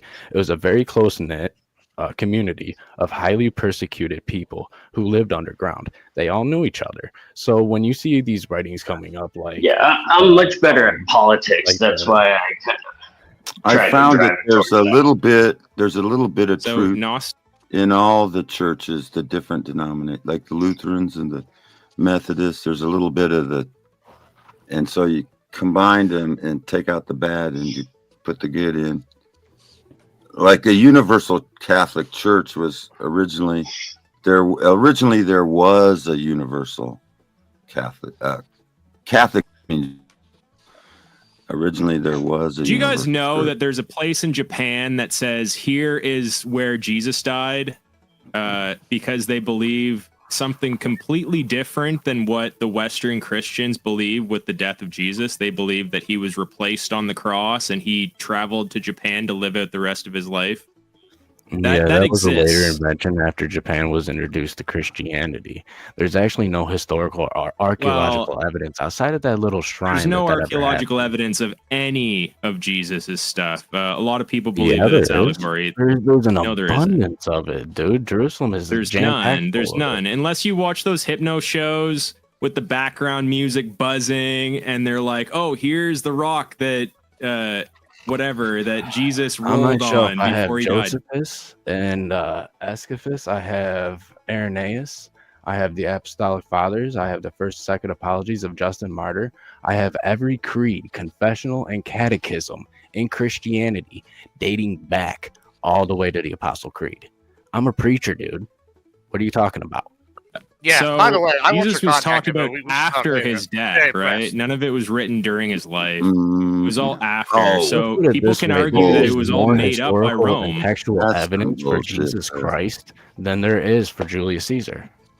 Did you Yeah. know there is not one credible historian or archaeologist that denies the existence of Jesus Christ? Not one. I would Not say a a lot single of them do And because there's no let's be evidence clear. of his Let's be life. really clear. We There's do no have evidence. relics. The Catholic Church does have relics hold that on, do date which back to the Plato 5th and century. Shroud of Socrates. Turin being top one of them. dollar. What evidence top do you dollar. have? Hold on, shut up. Turin has been Top proving dollar. to be Everybody shut fake. up. Thank you, Rocky. Top dollar. You said there's no art. You claim there are archaeologists that deny that Christ existed. Is that what you're saying? Well, I would say that there's no evidence that Christ existed. Name one. No. No, hold you on, name because some evidence. Stop. Top dollar, you're not an Stop, archaeologist. Rocky. Stop. Let me handle the bitch mode, okay? So someone just said archaeologists don't even deny Christ's existence, and you just said there are some who do. Or are you just so spitting shit out of your asshole Egyptologists again? Egyptologists will say a story about Egypt too, right? It's an industry. Christianity, there's a lot of wisdom in Christianity, but to say what they're saying when all these books were written plenty of years after the supposed life of Jesus, and they don't know. There are many different scriptures that say that Jesus was in different areas at different times.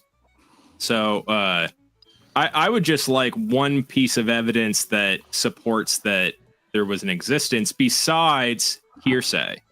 Well, hold on. Okay, I so want to here's jump in a on that piece real of quick. evidence Well, to I have a Go ahead, question. Gibbs. Go ahead, Gibbs. Go ahead, Gibbs.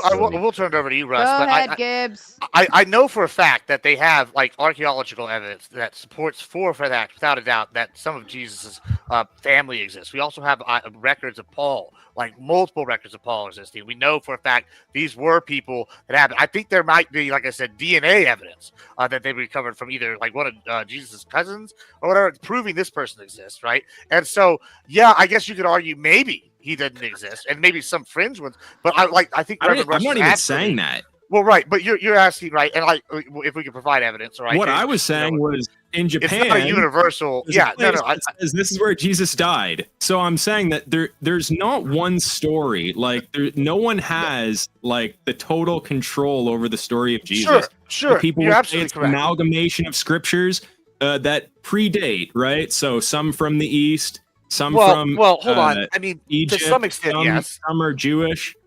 Well, hold on. To some extent, yes, but like this is kind of like the whole crux with like Christianity, right? At the most base level, right? Is it when you put the final one in there and you trust that the like most widely accepted version of the Bible is out, right? You're gonna sit here and go, oh, this is the Word of God as God wants it to be read, right? This is why people got rid of the Gnostic Gospels, right? This is why people got rid of other books like the book of what's it called with all the crazy shit, Enoch, right? That's not in most Bibles that are like Protestant, right? You have some of these selections, and usually it's a narrowing it down, and then we go look at confirmation stuff like the Dead Sea Scrolls. We have other supporting historical evidence, like I said, like with the Paul things, and I think that's really what gives the Bible specifically the Bible over like say this other idea of like the Japanese version. Sure, they can believe what they want, everybody's entitled to that, but I mean I do think there is some validity to that claim whenever it's like, oh, we have the archaeological evidence and it supports this view of it. But they could be right. That's the thing. I mean, That- there could that's be a what I'm flying saying. spaghetti Like, monster behind the moon, I mean, what are we supposed to do with that though? well, yeah. Even biblical scholars All don't we believe really the know is Bible that was the written in the Bible time of Jesus. is allegorical wisdom. Allegorical wisdom for some purpose, and getting to know it puts you in a higher state, right? See, I don't whole think. argument would I think work out that if we the didn't people have that writing believe systems it from, as the first to second as century. actual fact are the people that they're the reason why we're in this position anyways. They're the reason why like everyone can take us over is because they're not taking the wisdom. They don't get it. You don't Wait, get it. who is us and who's taking over us? It's the archaeological. Hold on. The archaeological. Hold on, Rocky. Top dollar. Who is us and who's taking over us? I plead the fifth. Well, I don't understand the context of what you're saying. So what do you mean by this is why they're taking over us? I plead the fifth on that. Is he I'm retarded? You know like lost. Do you know that biblical archaeology said about that a man named the John. Hittites existed, and people said, "Oh, they didn't exist," but historically Hold on, documented Rob. through Hold on, archaeology because that I've got people a used receipt, to bro. not believe in. Hold on. The let me tell you a story about a archaeology man and the named John. scriptures has been proven to be true. Yeah. So let me tell you a little story about a man named John. He was one of Jesus's youngest disciples. He became an apostle. He wrote the Gospel of John. He wrote 3 letters in our New Testament. He also wrote the book of Revelation. He wrote this book on Patmos in exile after they put him in a pot of boiling oil, and he didn't die. So they sent this man to Patmos because they couldn't kill him, where he lived down in exile. This is actually the only apostle that did not die of martyrdom. Now, let me tell you something about John. He had a It's all fucking mythology. named Polycarp. It's Polycarp mythology. actually wrote. Even the names. Now, hold on. Matthew, Mark, Luke, and John, like they're opposites. There's a whole weird mythology to it. Like Matt is the base, right? Mark is something that you put on the base. Luke is like look. John is join. John. That has nothing to do with the choice of John English names wrote for Revelation. the apostles, guys. Hold on. And- So like Cain and Abel, right? You can put those words together and it makes something. Matthew's Hebrew name is Mattiatu. Okay, just for an example. Okay, so we've taken these Jewish names and we've adapted them to English. So we take that really hard name to pronounce, Mattiyahu, and we turn it into Matthew. There's nothing particular to these names. There's no methodical to it. These are names of real men who witnessed Jesus Christ. Now check it out. John had a apprentice named Polycarp. Polycarp wrote some letters.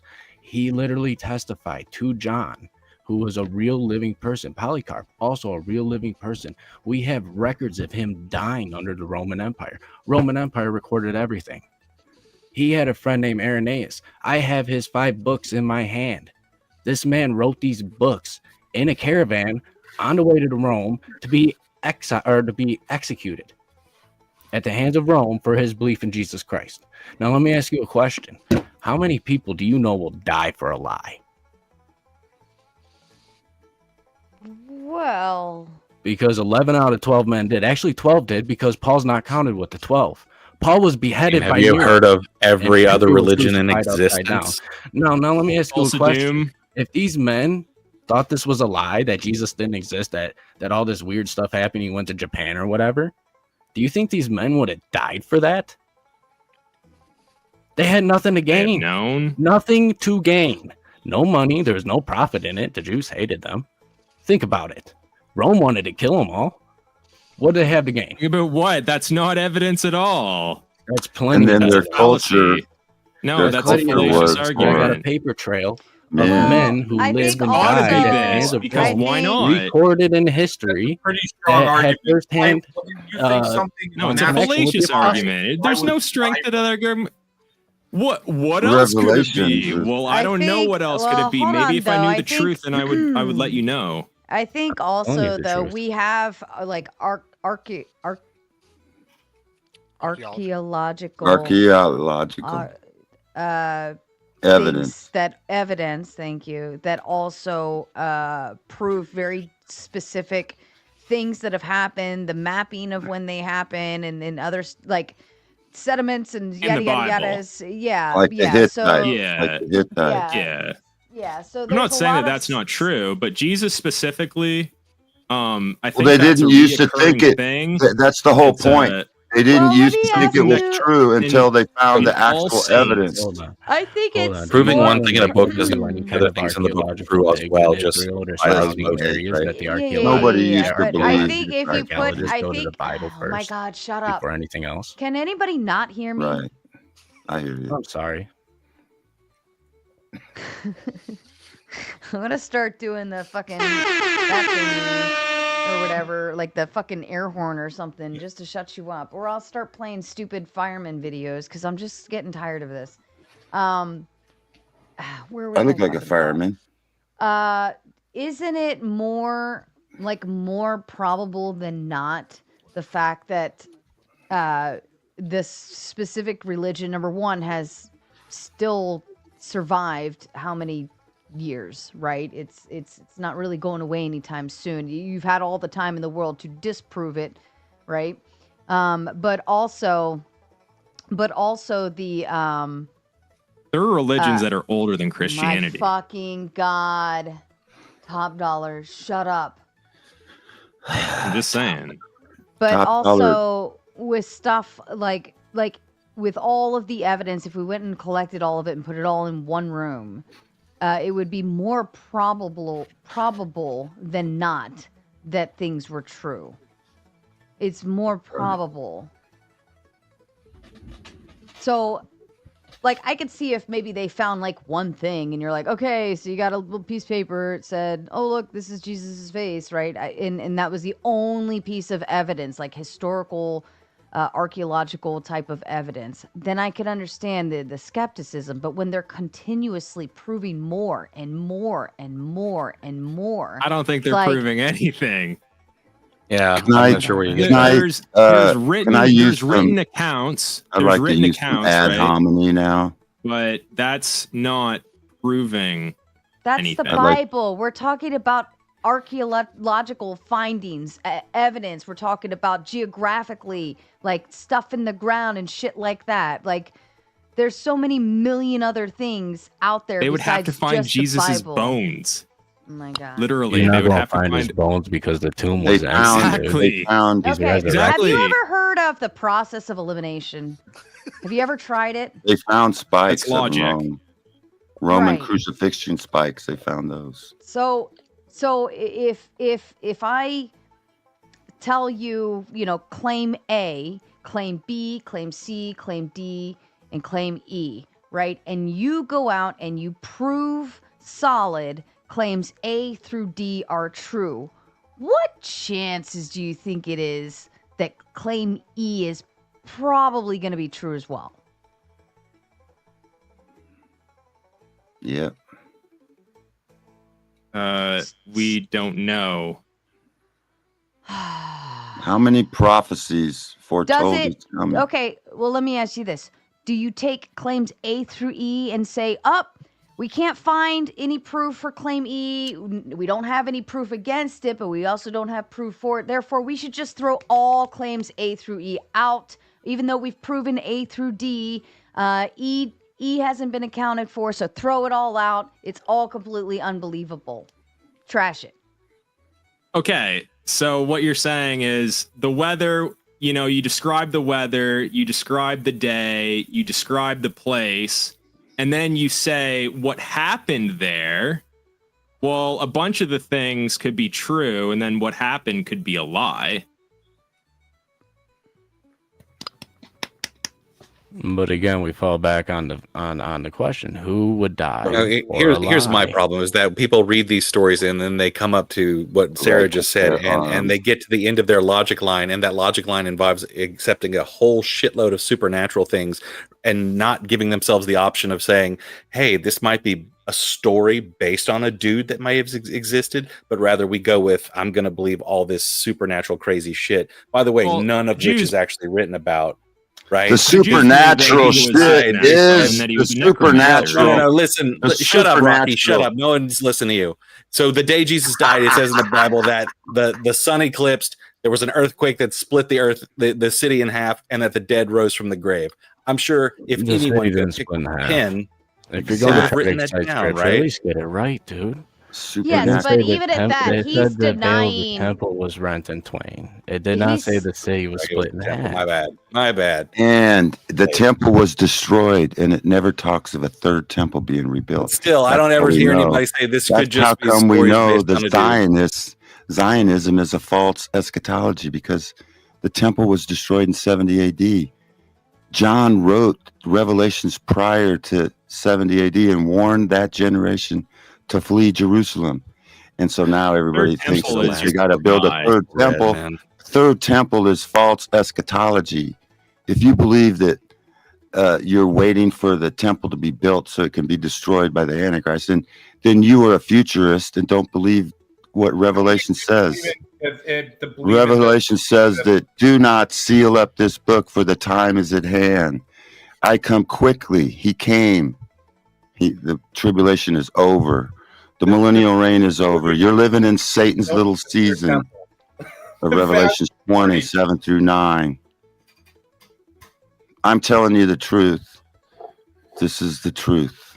Yeah. See, everyone's got It's their a weird truth, argument to right? say that Everyone's got people their wouldn't die truth. for lies.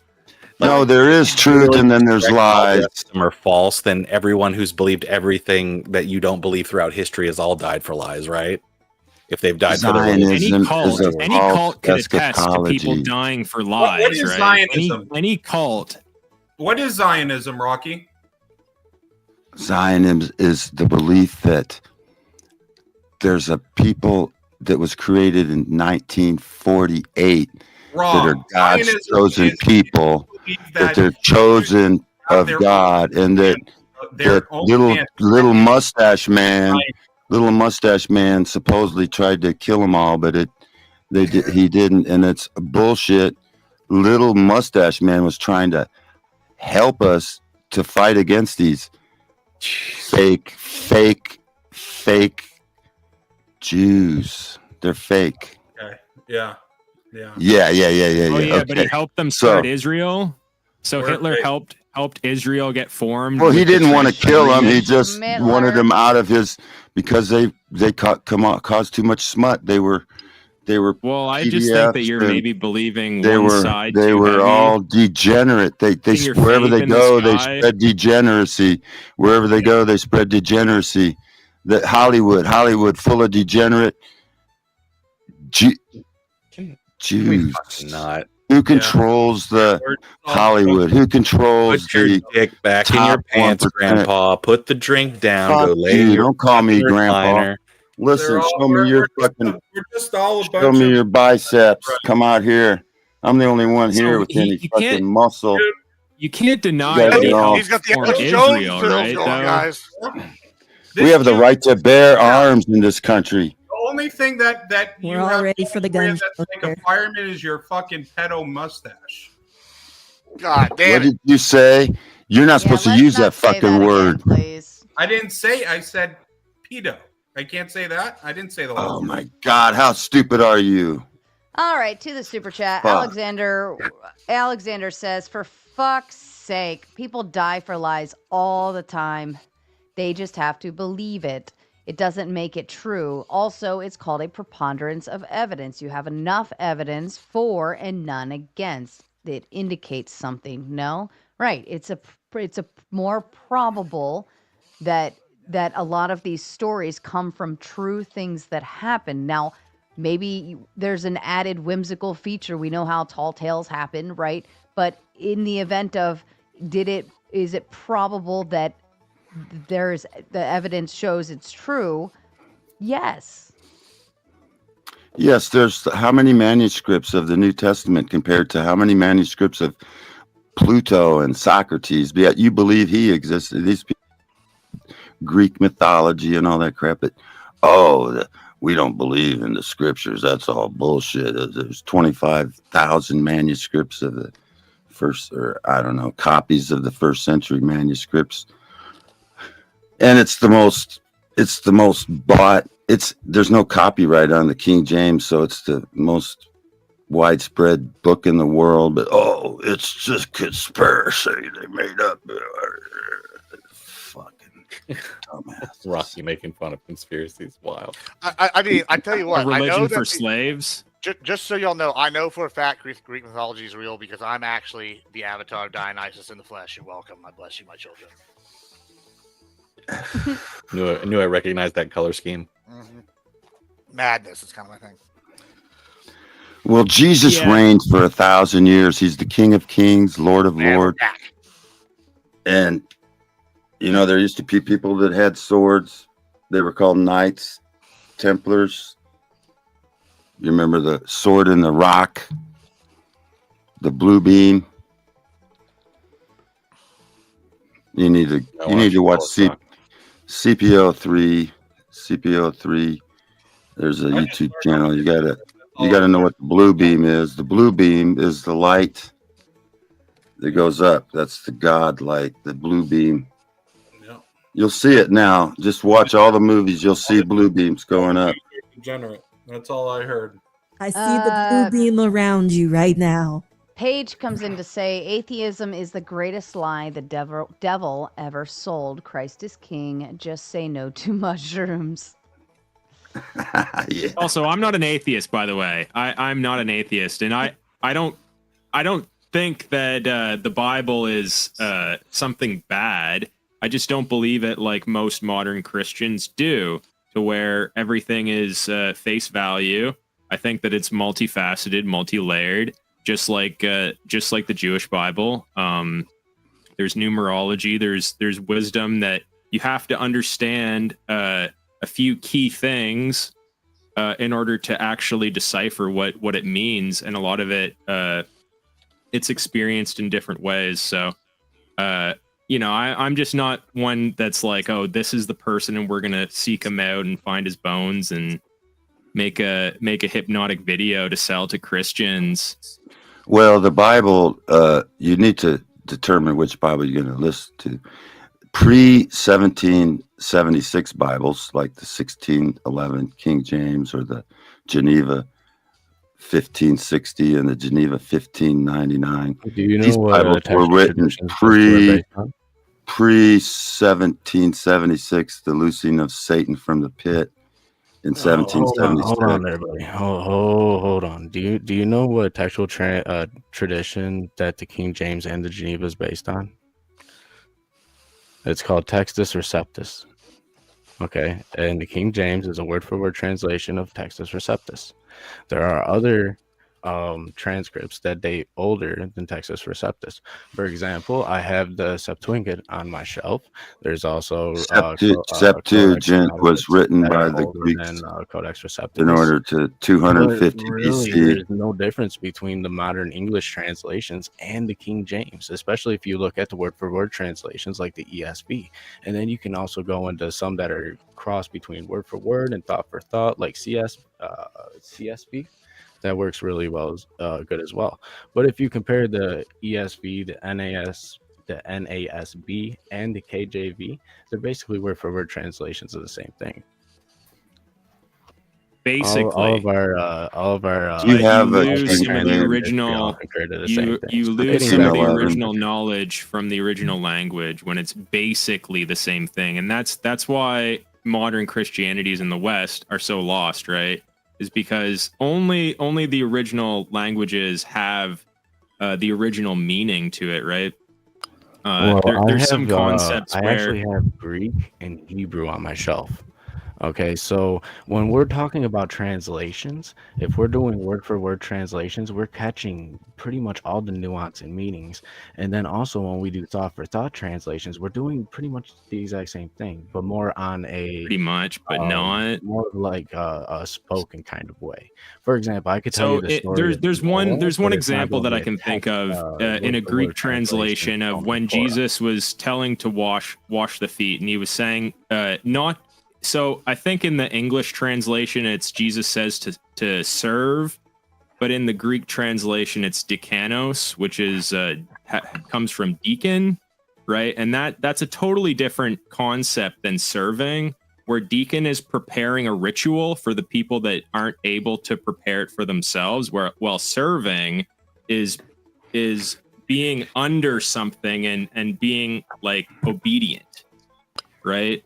There's a that's if total you look at, difference like, between a the deacon and a modern servant, right? idea of serving. Okay, for example, my parents were ill and I served them in their illness until death.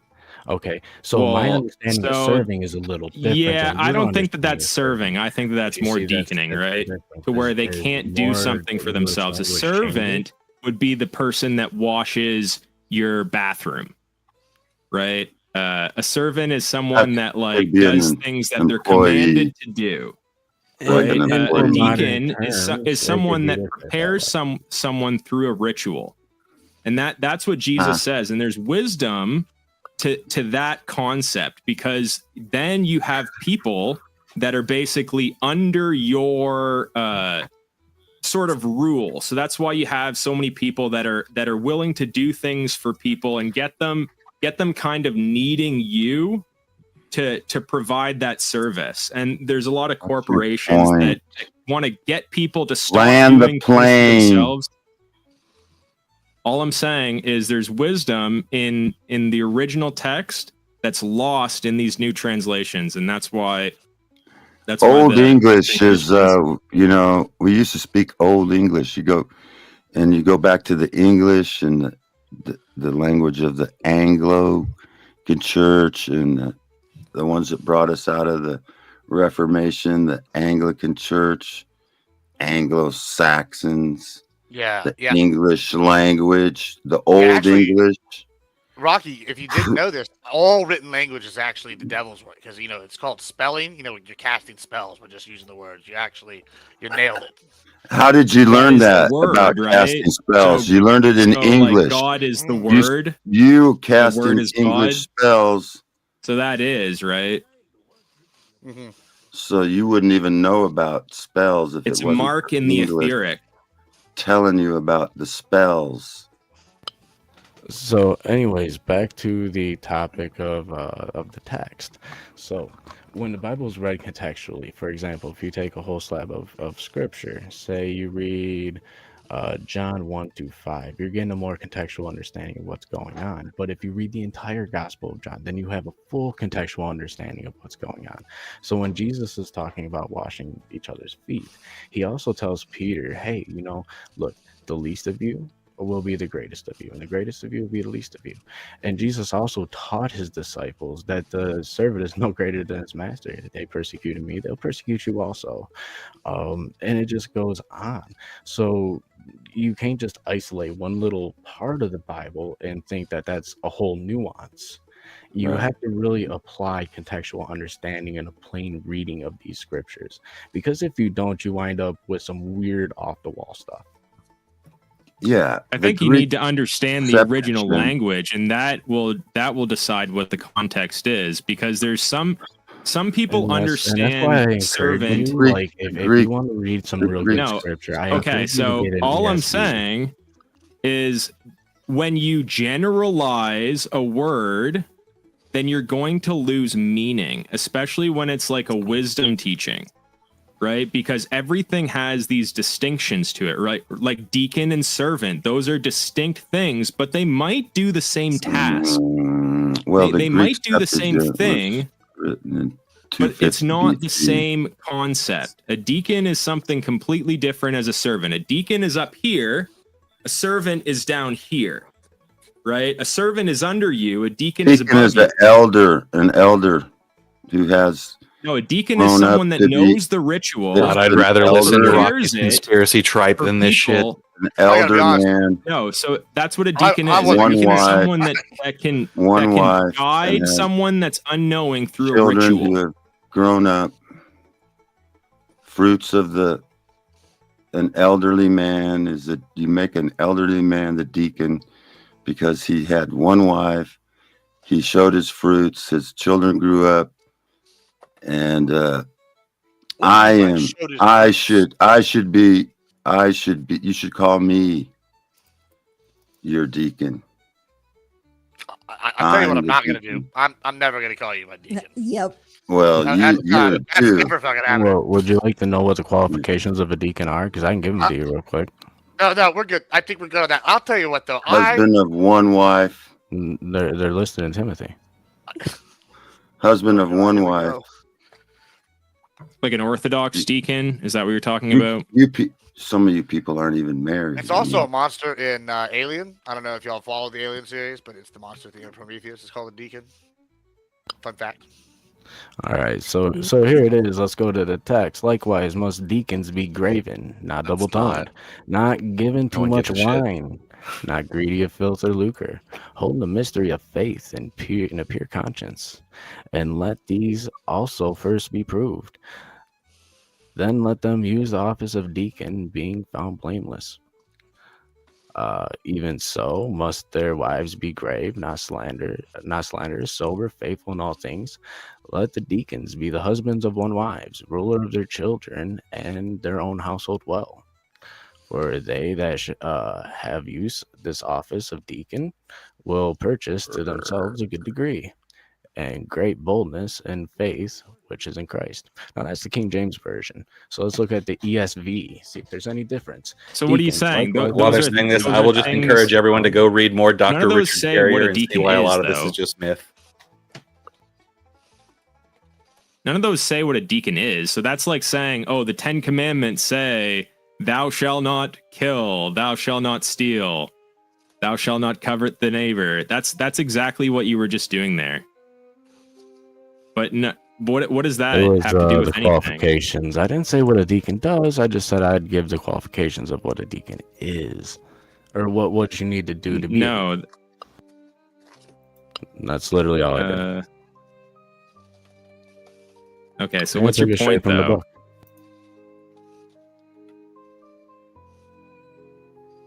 What's your point? Well, that one dude said he should be a deacon. I said, well, let's see if you fit the qualifications. Oh, okay. Let me tell you what that I one missed guy that. did. I missed that. I'm like, He's a space deacon. He fit the qualifications of what I like to call a snake oil salesman. Whatever that snake oil was, that was strong shit, and I kind of want to try a sample of it. But I don't recommend any of his religious opinions. Personally, shit was wild. I hope they pray to bring him back.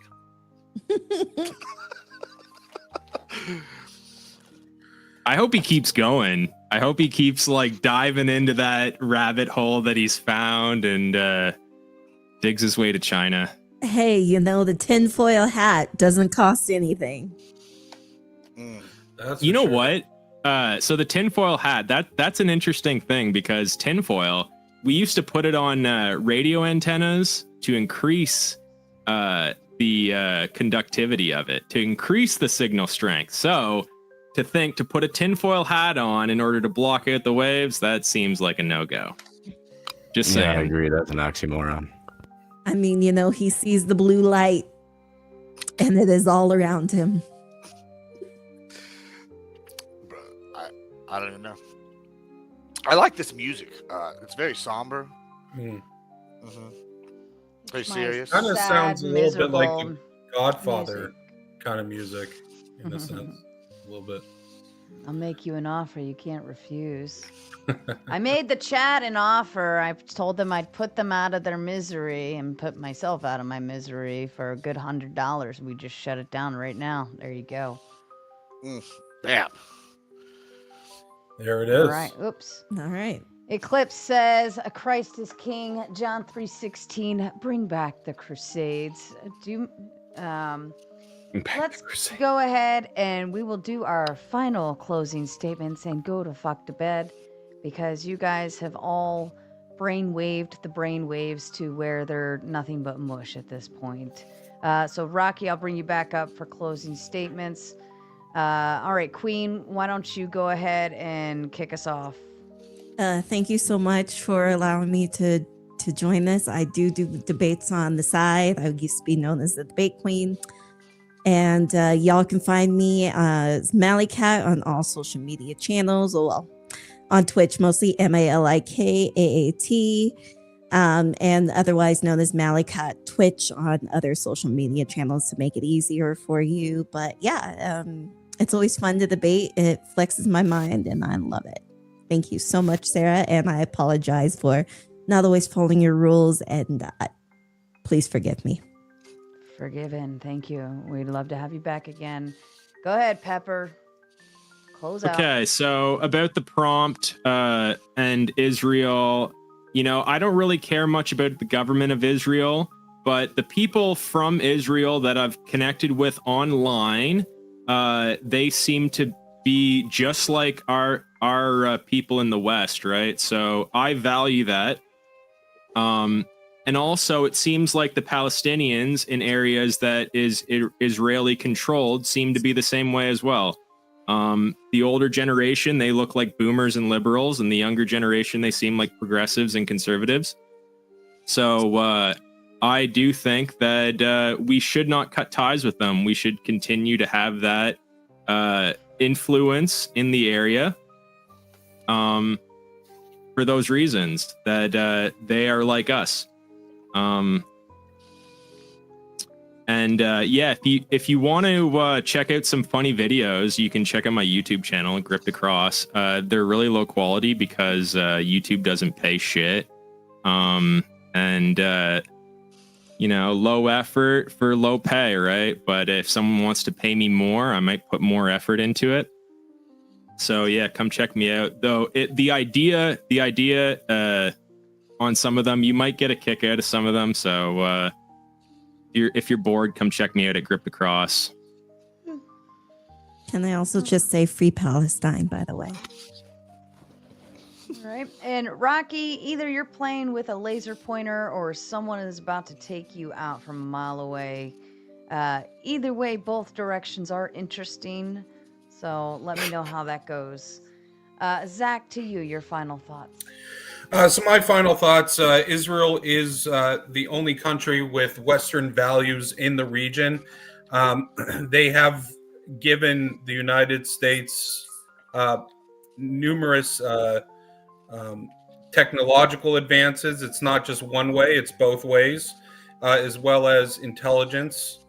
And the fact of the matter is that if you want the United States to stay the United States, we can't retract from the world.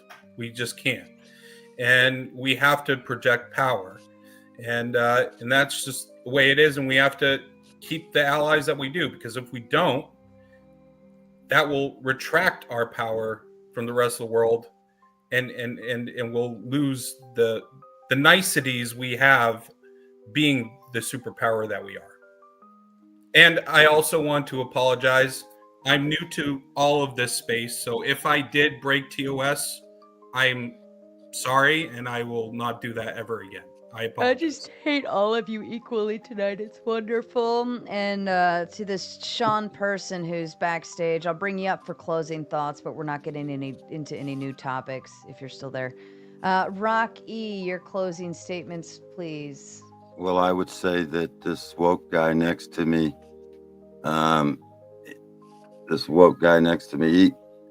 he says that we're just like them. I would not claim to be like that woke guy. Americans are not Zionists. We shouldn't be. We shouldn't be anything like them, and we're not like them. So the Palestinians, I feel sorry for them.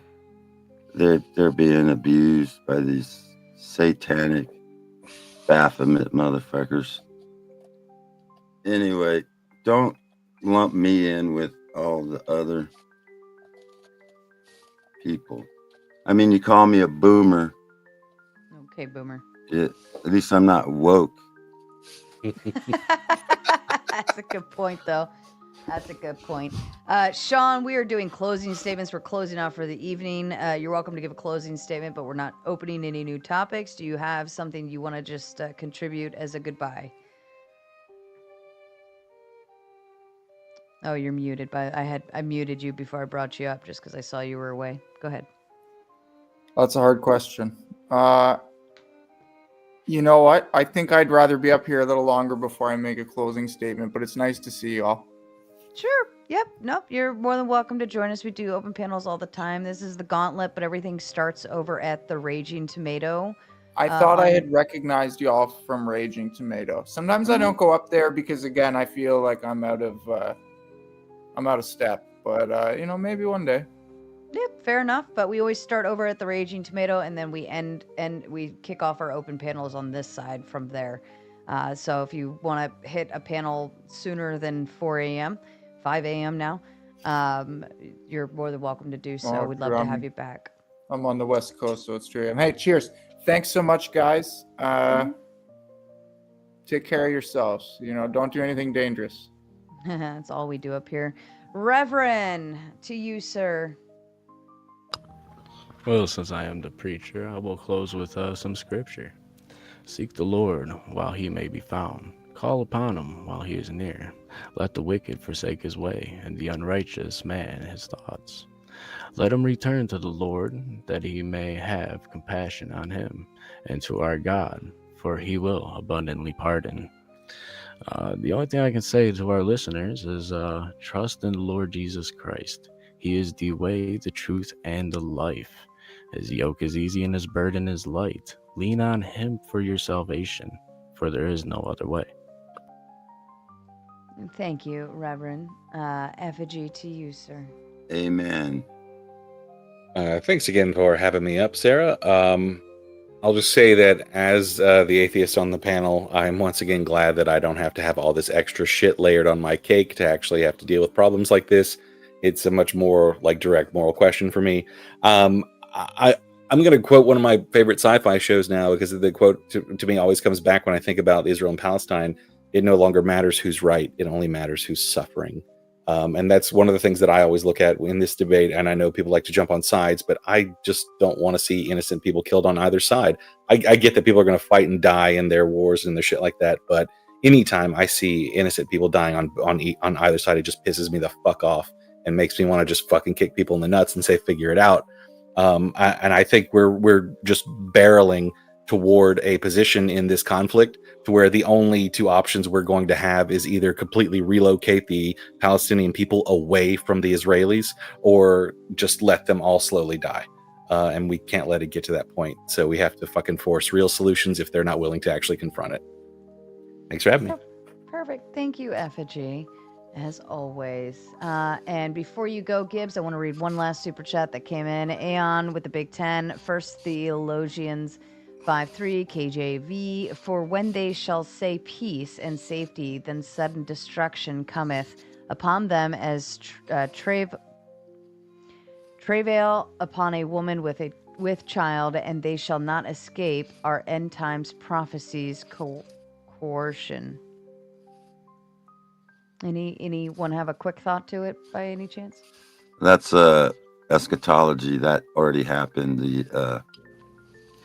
Jesus already came with sudden destruction, 70 AD. No, he didn't.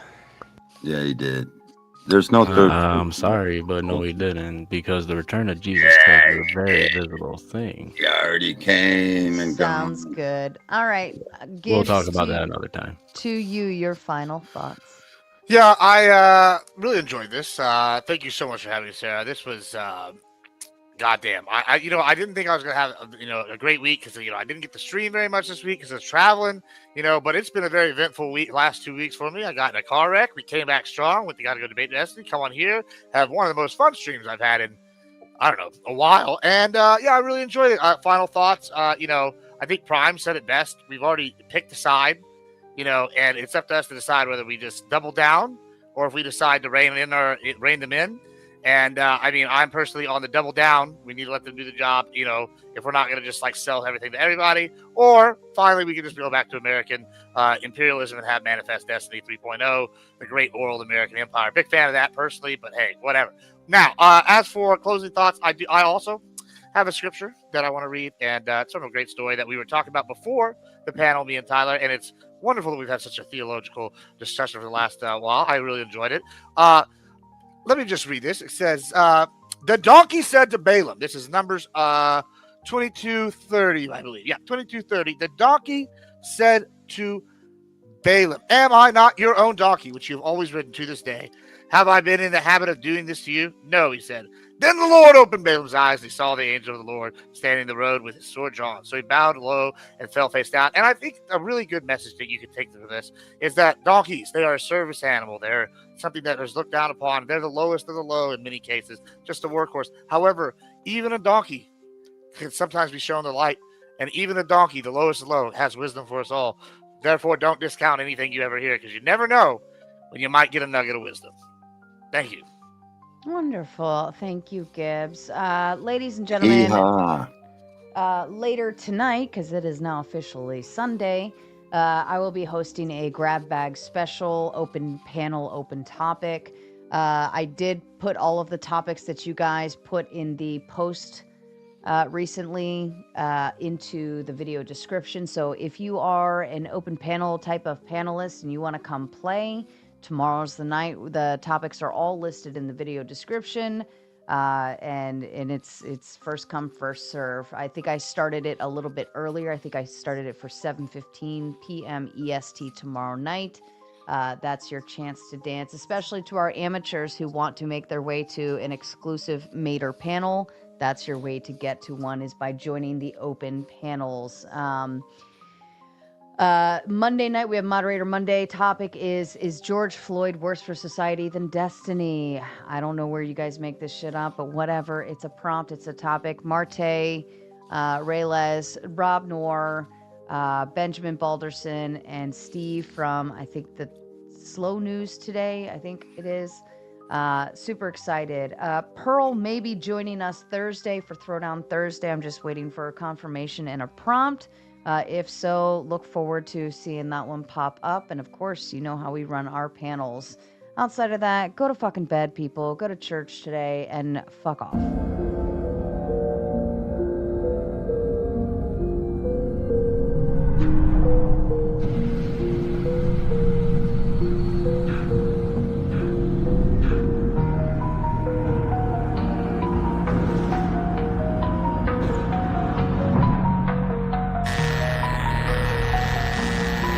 Captain's Log, June 2nd, 2836.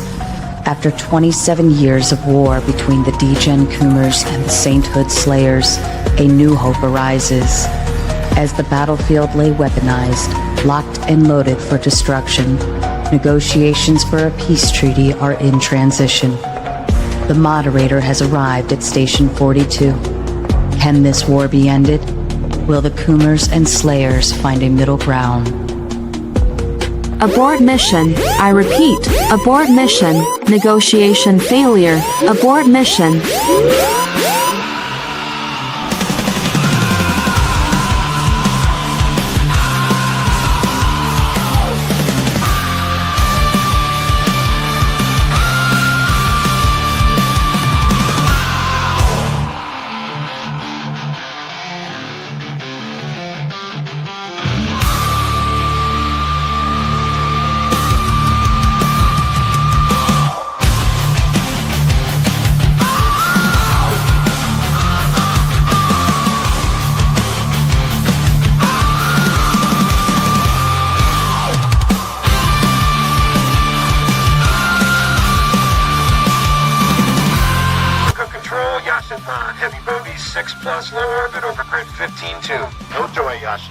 Then go to your window and look up their biggest fracking asteroid. Copy, Yashin Mod. Still blind. Got some kind of system-wide crash in the